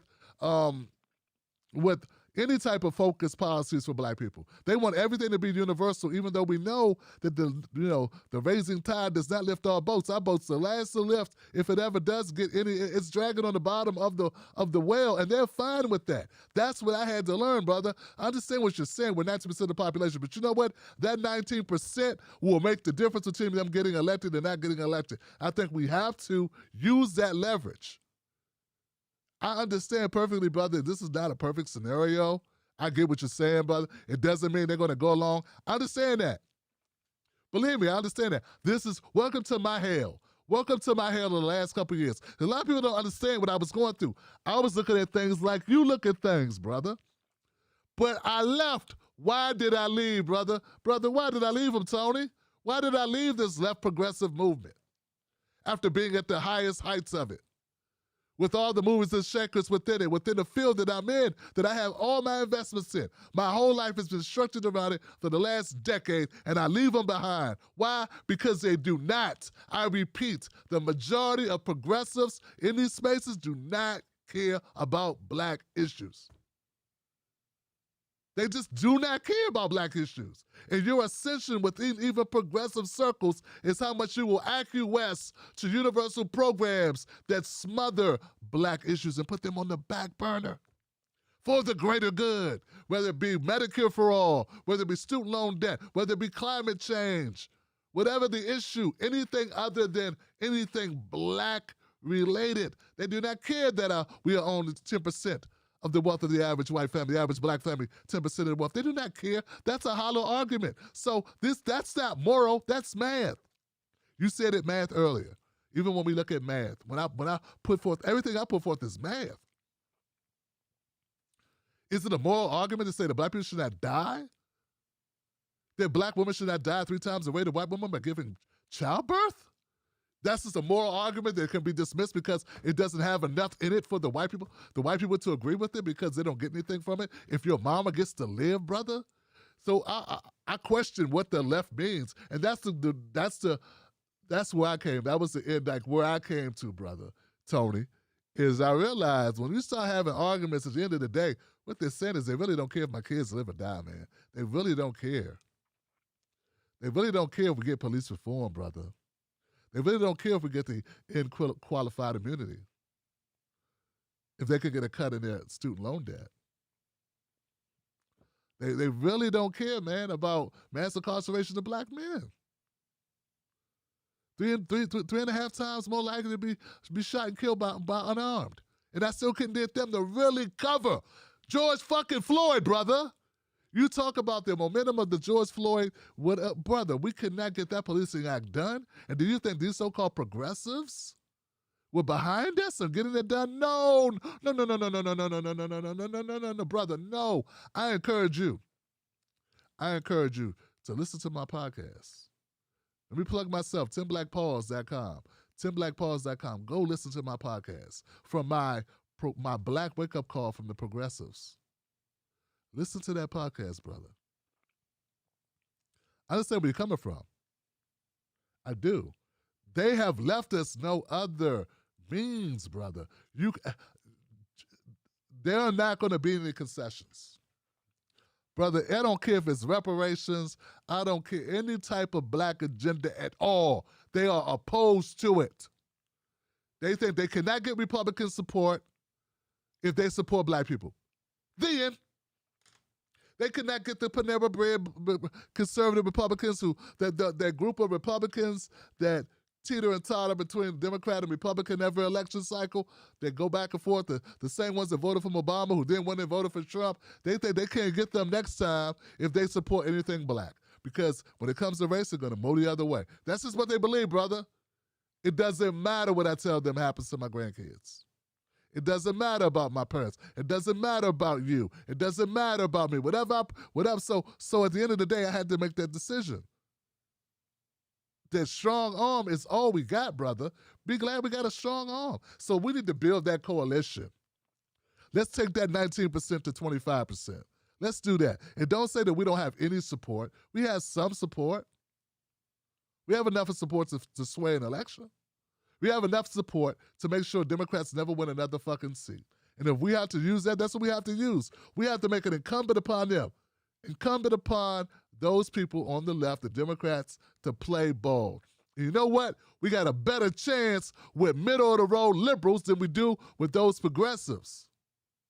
Those white progressives who are talking all these universal programs are less supportive of black agendas. I'll say it, they are less supportive of a black agenda than the middle-of-the-road liberals. It's been my experience, brother. It's been my experience. Okay? So we'll see what happens, man. And it's unfortunate that's the state of it, man. I wish it was another way. I wish it was another way. Brother, I stated my life on it. I stated my career on it. I stated my business on it. This is what I discovered. I tried to ignore it. I tried to fight reality. It's the reality, brother. It's the reality. They don't care enough about black people. Now, we understood it when Kanye West said it about George Bush. It didn't take any more explanation. People accepted it. People nod their head in agreement. George Bush doesn't care about black people. Well, you know what?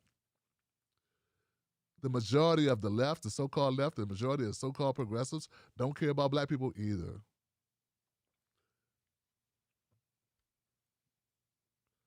And actually, that's why we get the most pushback. You talk to Tamara Shirley Johnson, you talk to her, What she tell? I had an interview with her. What she say? She gets the most pushback on reparations, not from conservatives, not from moderate centrist Democrats, but from progressives.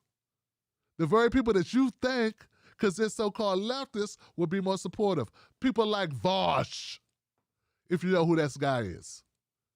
The crystal balls. The Jimmy Dores. These people are the least supportive. The Kyle Kalinskis are the least supportive. Brother, it is what it is. They are damn near Ben Shapiro, brother. These people are damn near Ben Shapiro. They may disagree with Ben Shapiro and Steven Crowder on everything except this, that they don't want reparations. That's what you need to know, brother. They may disagree with Ben Shapiro on everything except reparations. They're going to use different words, different language. They're going to talk about inconvenience and got to give coalitions. But at the end of the day, they do not care enough about it. Now,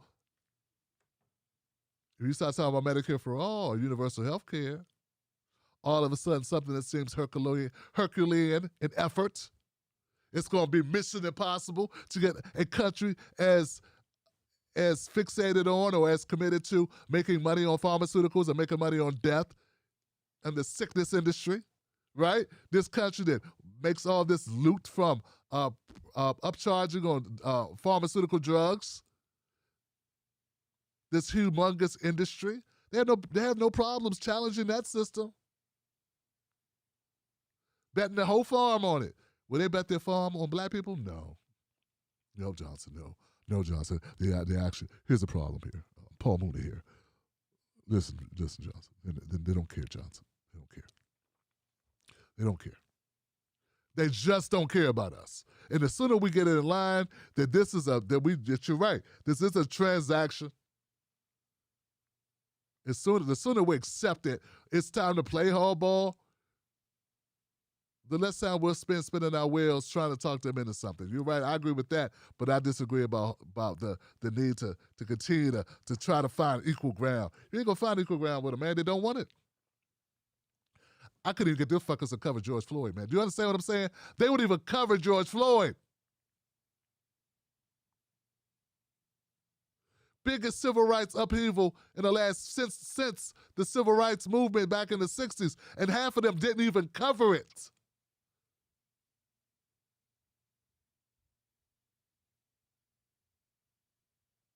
Next call. Sad thing. 434, you're alive. What's your name? What's your comment? Yeah, Tim, good morning. This is calling from 3PA.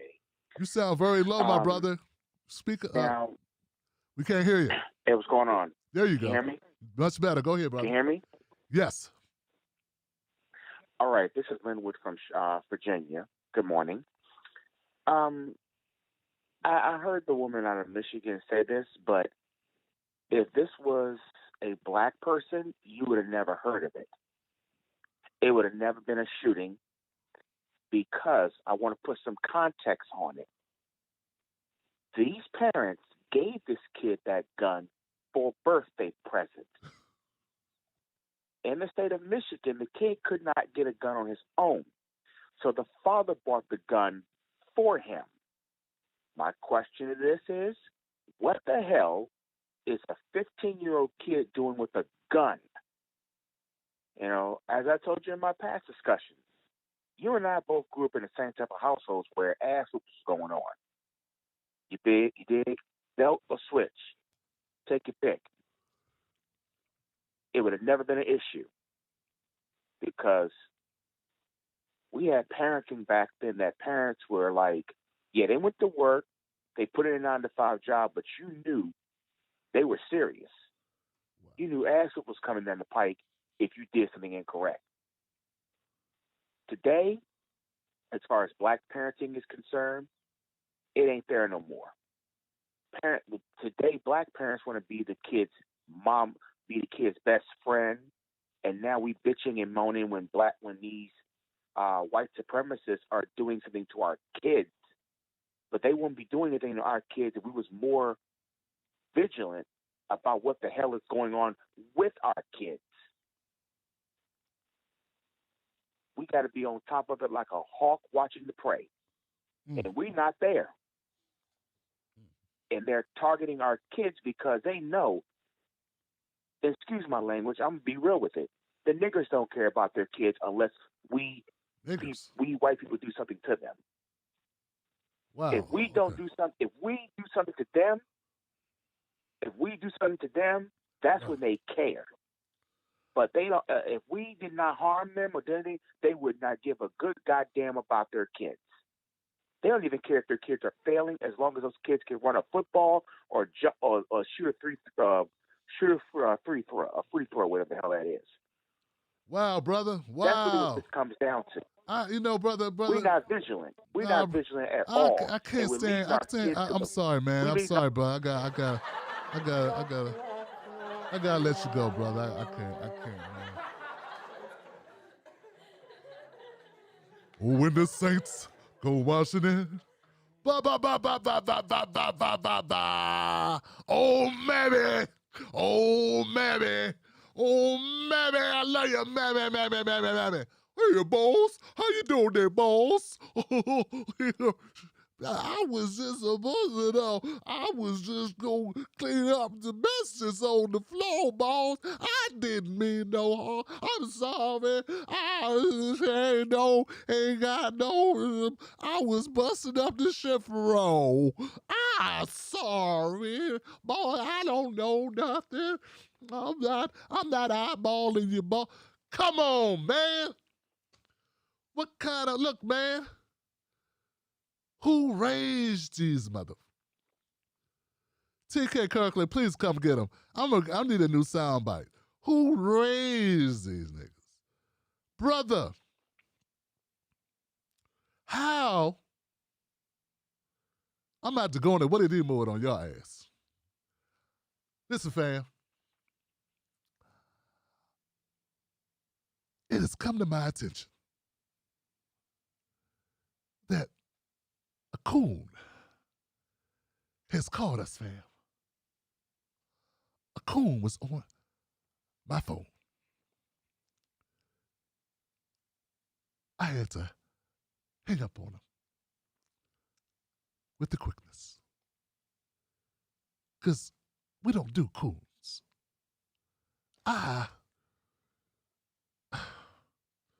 Hit the Cash App. Holla at your boy. Thank you, fam.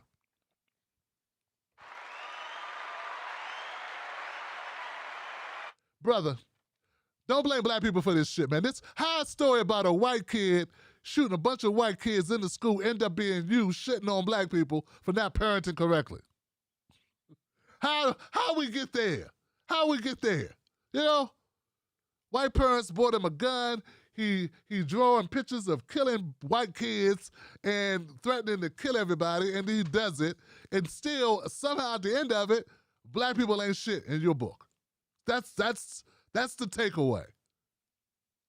Man, if we don't, man, we need to, look, you talk about what black people need to do, and about another thing. All the switches and belts and all that shit, brother, it's overrated, okay? Please, brother. Please. Just because you got your ass whipped, I had some spankers too, brother. It doesn't mean it was good shit, okay? It's perpetuating some freaking slave master nonsense. All that beating and switching and shit.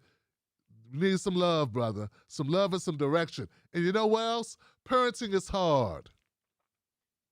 And overworked, highly stressed people who are disenfranchised in America, who are discriminated against, who don't get the right foods, don't get the proper amount of sleep, and have too much stress in their lives, trying to make them bills meet those bills, are subjected to subject their kids to over corporal punishment, over physical punishment, okay? So we can't just say we were just raised better.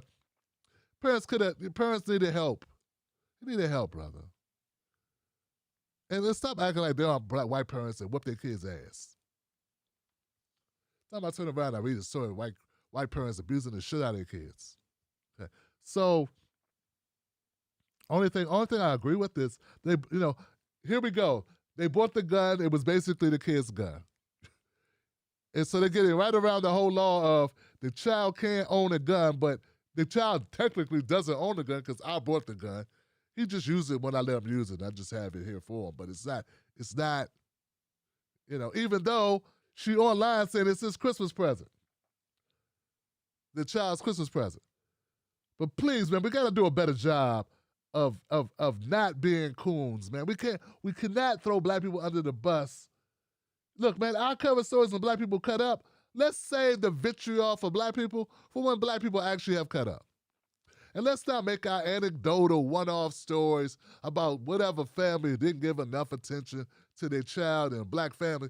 Don't make it about every black family, because every black family ain't the same. I care about my kids. You care about yours? There you go. Myth debunked. Debunked. Right there, because we care about our kids. And we black. So cut the shit. I'll never hear white people call up to this show talking about how white people don't take care of their kids, how white people are horrible parents. Well, I only hear from the most disrespectful ass no-gros who call up and want to shit on black people. White people never call up and say all of white people are this way. No, they be very specific. Very specific. And make sure to talk about only a certain type of white person that's not them. Jesus Christ, Johnson. What a night, Johnson. What a night, what a night, what a night. Anybody here? Anybody still on this thing? I know. Crazy, right? You guys feel what I'm saying? Can I get a 1? Can I get a B1 up in the, can I get a 1? Put a 1 up in the chat if you hear me, man.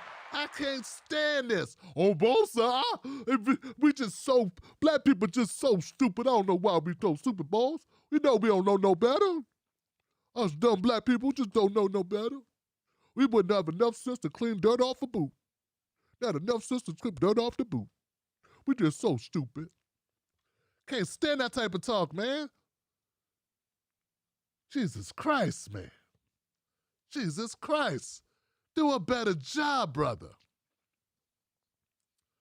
Respect yourself. If you ain't gonna respect yourself, respect me, man. And respect brothers and sisters who call this show, like Robbie, Dina, Lady, Tasha, even Tony and Lamont, man. I disagree with Lamont sort of defending the gun rights thing, but he ain't called up with no coon shit like black people just don't know what we're doing. It's black people just don't get it.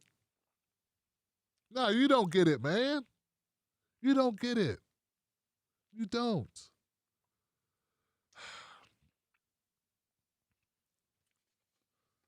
So anyway, black people don't care about the kids no more. How do you know that? I want to see the survey that shows black people don't care about the kids. I never say white people don't care about their kids. Why would you say black people don't care about their kids, man? Come on, man. Come on, man. Come on. People care about their kids. Shit. It's a horrible statement to make. And based on what? What numbers you got? Where'd you get your data from? Where you get that in-depth analysis? The in-depth analysis. All right. Well, I want to thank everybody that called in tonight because it's been a hell of a show. Thank you, folks, for making this a good show. A little late, but, we got it in. And, whenever you talk about guns, it gets contentious. It's been that way as long as I've been doing this show. So I always have to brace myself for it. Sometimes, it just gets me a little bit. But I'm not a person that's against gun ownership. I'm just not. People know, if you watched the Tim Black Show for the last 10 years, it was a time I was just like, guns are dangerous and people blah, blah, blah, and gotta be this and gotta be that. But I changed my position. I had to because life changed for me. So we can all change our positions. My thing is that when you own a gun, you're responsible for what happens with that gun. That's the way I feel. That's what it is. That's it. Let's go to Super Chat, see what we got, man. We got some comments, we got some Super Chat. We got Sheldon Hughes up in the house. Reparations, cut the check. AMK up in the house. What's up, AMK Media? Kamala was with Montel Williams and tried using Jussie Smollett for the rainbow vote.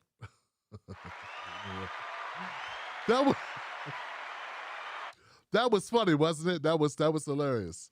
She backed away from him quick, didn't she? Lady Jackie, say it loud. I'm A.D. West and proud. Give it up, give it up, give it up. Give it up. Will in the house. Good show, Johnson. I'm trying, fam. I'm trying. You know, we got great callers. We got great information. And it's a good vibe, man. It's a good vibe. LB Things, what LB Things said? He said, we need the class action lawsuit for financial compensation. We give black folks to sign up. Grassroots, local, state, federal courts. Get it, get it, get it. Hey, wait till my brother realizes, my man Tony realizes, man. He run into that he doesn't realize that circular blade, that saw, that chainsaw of the progressives when it comes to black issues. Man, they do not give a damn. Look, and they liked me. I was their guy. And when I started talking about black shit, they left like roaches when the lights came on. So many of them. 80% just said, poof. I'm thinking I'm building this coalition of, you know. So that's why I say, man, my wolf pack, the people that are left with me, those people ride. Because the people that jetted, they made it clear. They made it clear where they were. I was like, we're at the bottom of this, and this is what's going on. We need to fight for reparations, fight for a black agenda. My people don't have time. They said, well, you know, all right, bye, Tim Black. You know? It wasn't everybody, but every day, a little more and more people bounce. Because of that very issue, man. So, look, I understand what you're thinking. You know, in political strategy would tell you, you need to build coalitions. Now, we need to build political leverage. How about we build political? Is that what the Asians did? They built coalitions to get the Asian bill passed? You know, the anti-Asian bill, anti-Asian, did they build a coalition for that? Or did they just have the will to do it? Or did the president just had the political will to do it? I think it was just political will. I don't think it had anything to do with coalition building. I didn't even know there was a bill that they were considering. I didn't know until it was passed. Like, boom. LB, we need concrete steps and commit to an action plan. That's true. I agree with that. Get that up. Give it up, give it up, give it up. Yeah. So I say we take a lesson. We learn from our friends who have got legislation done in this era of politics. And there it is. And we continue to work towards this, raising awareness. And I'm telling you, I know it may seem crazy, it may to some, but a lot of people have not heard the numbers, they have not heard the data. They are simply unaware, brother. Look, I have to always remind myself that a lot of what I'm learning by reading books like Dr. Sandy Darity, Professor Kirsten Mullins, From Here to Equality, that most people don't know this information, be they black or white. People are woefully misinformed to the plight of black Americans.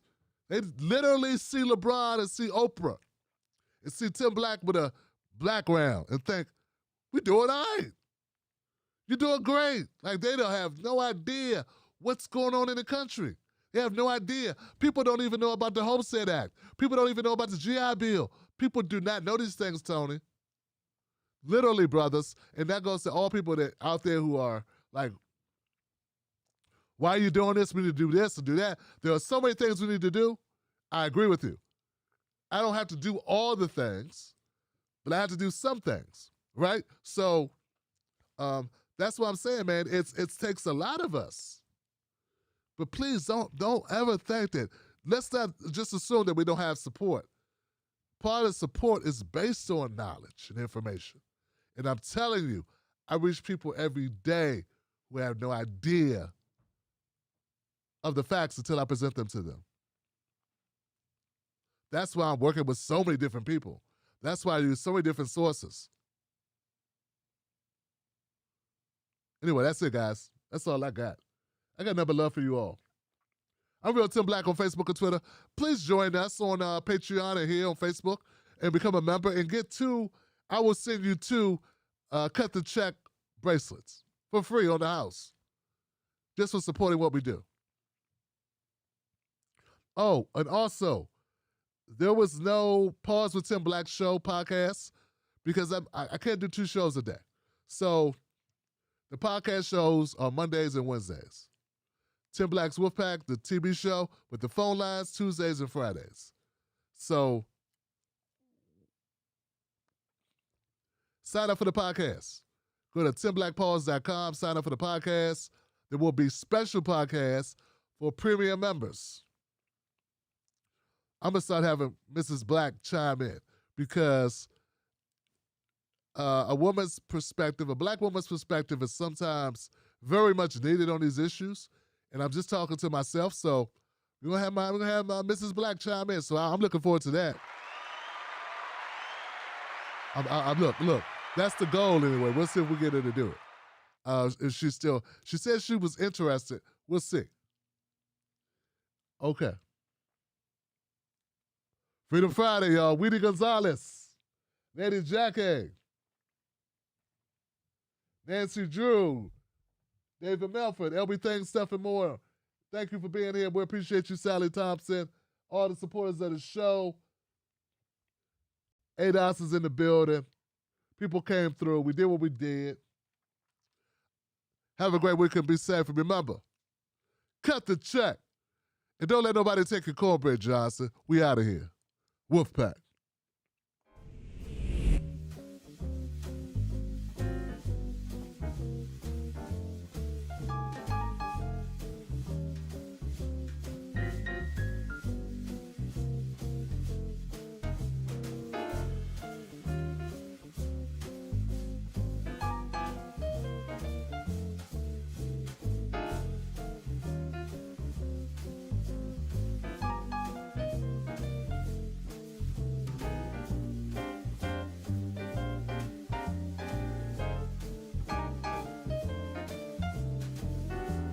Most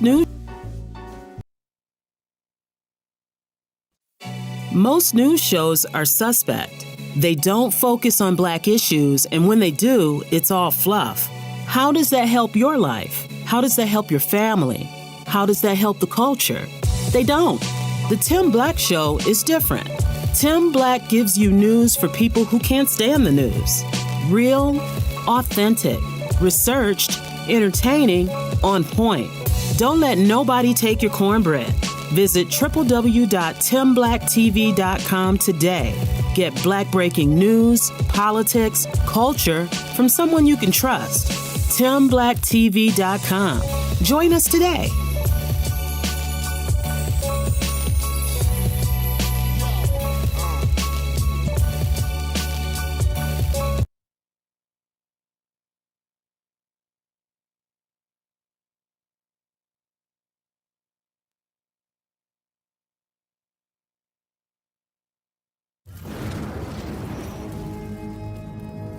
Don't fall for the banana in the tailpipe. Don't be fooled by corporate media talking heads misleading the people. Get your news and information from an entity that keeps it real. Tim Black. Tim Black is the host of The Tim Black Show. Independent news that leaves you informed, inspired, and sometimes entertained, but always in the know. Go to timblacktv.com and sign up today. The Tim Black Show is news for people who can't stand the news. See you there.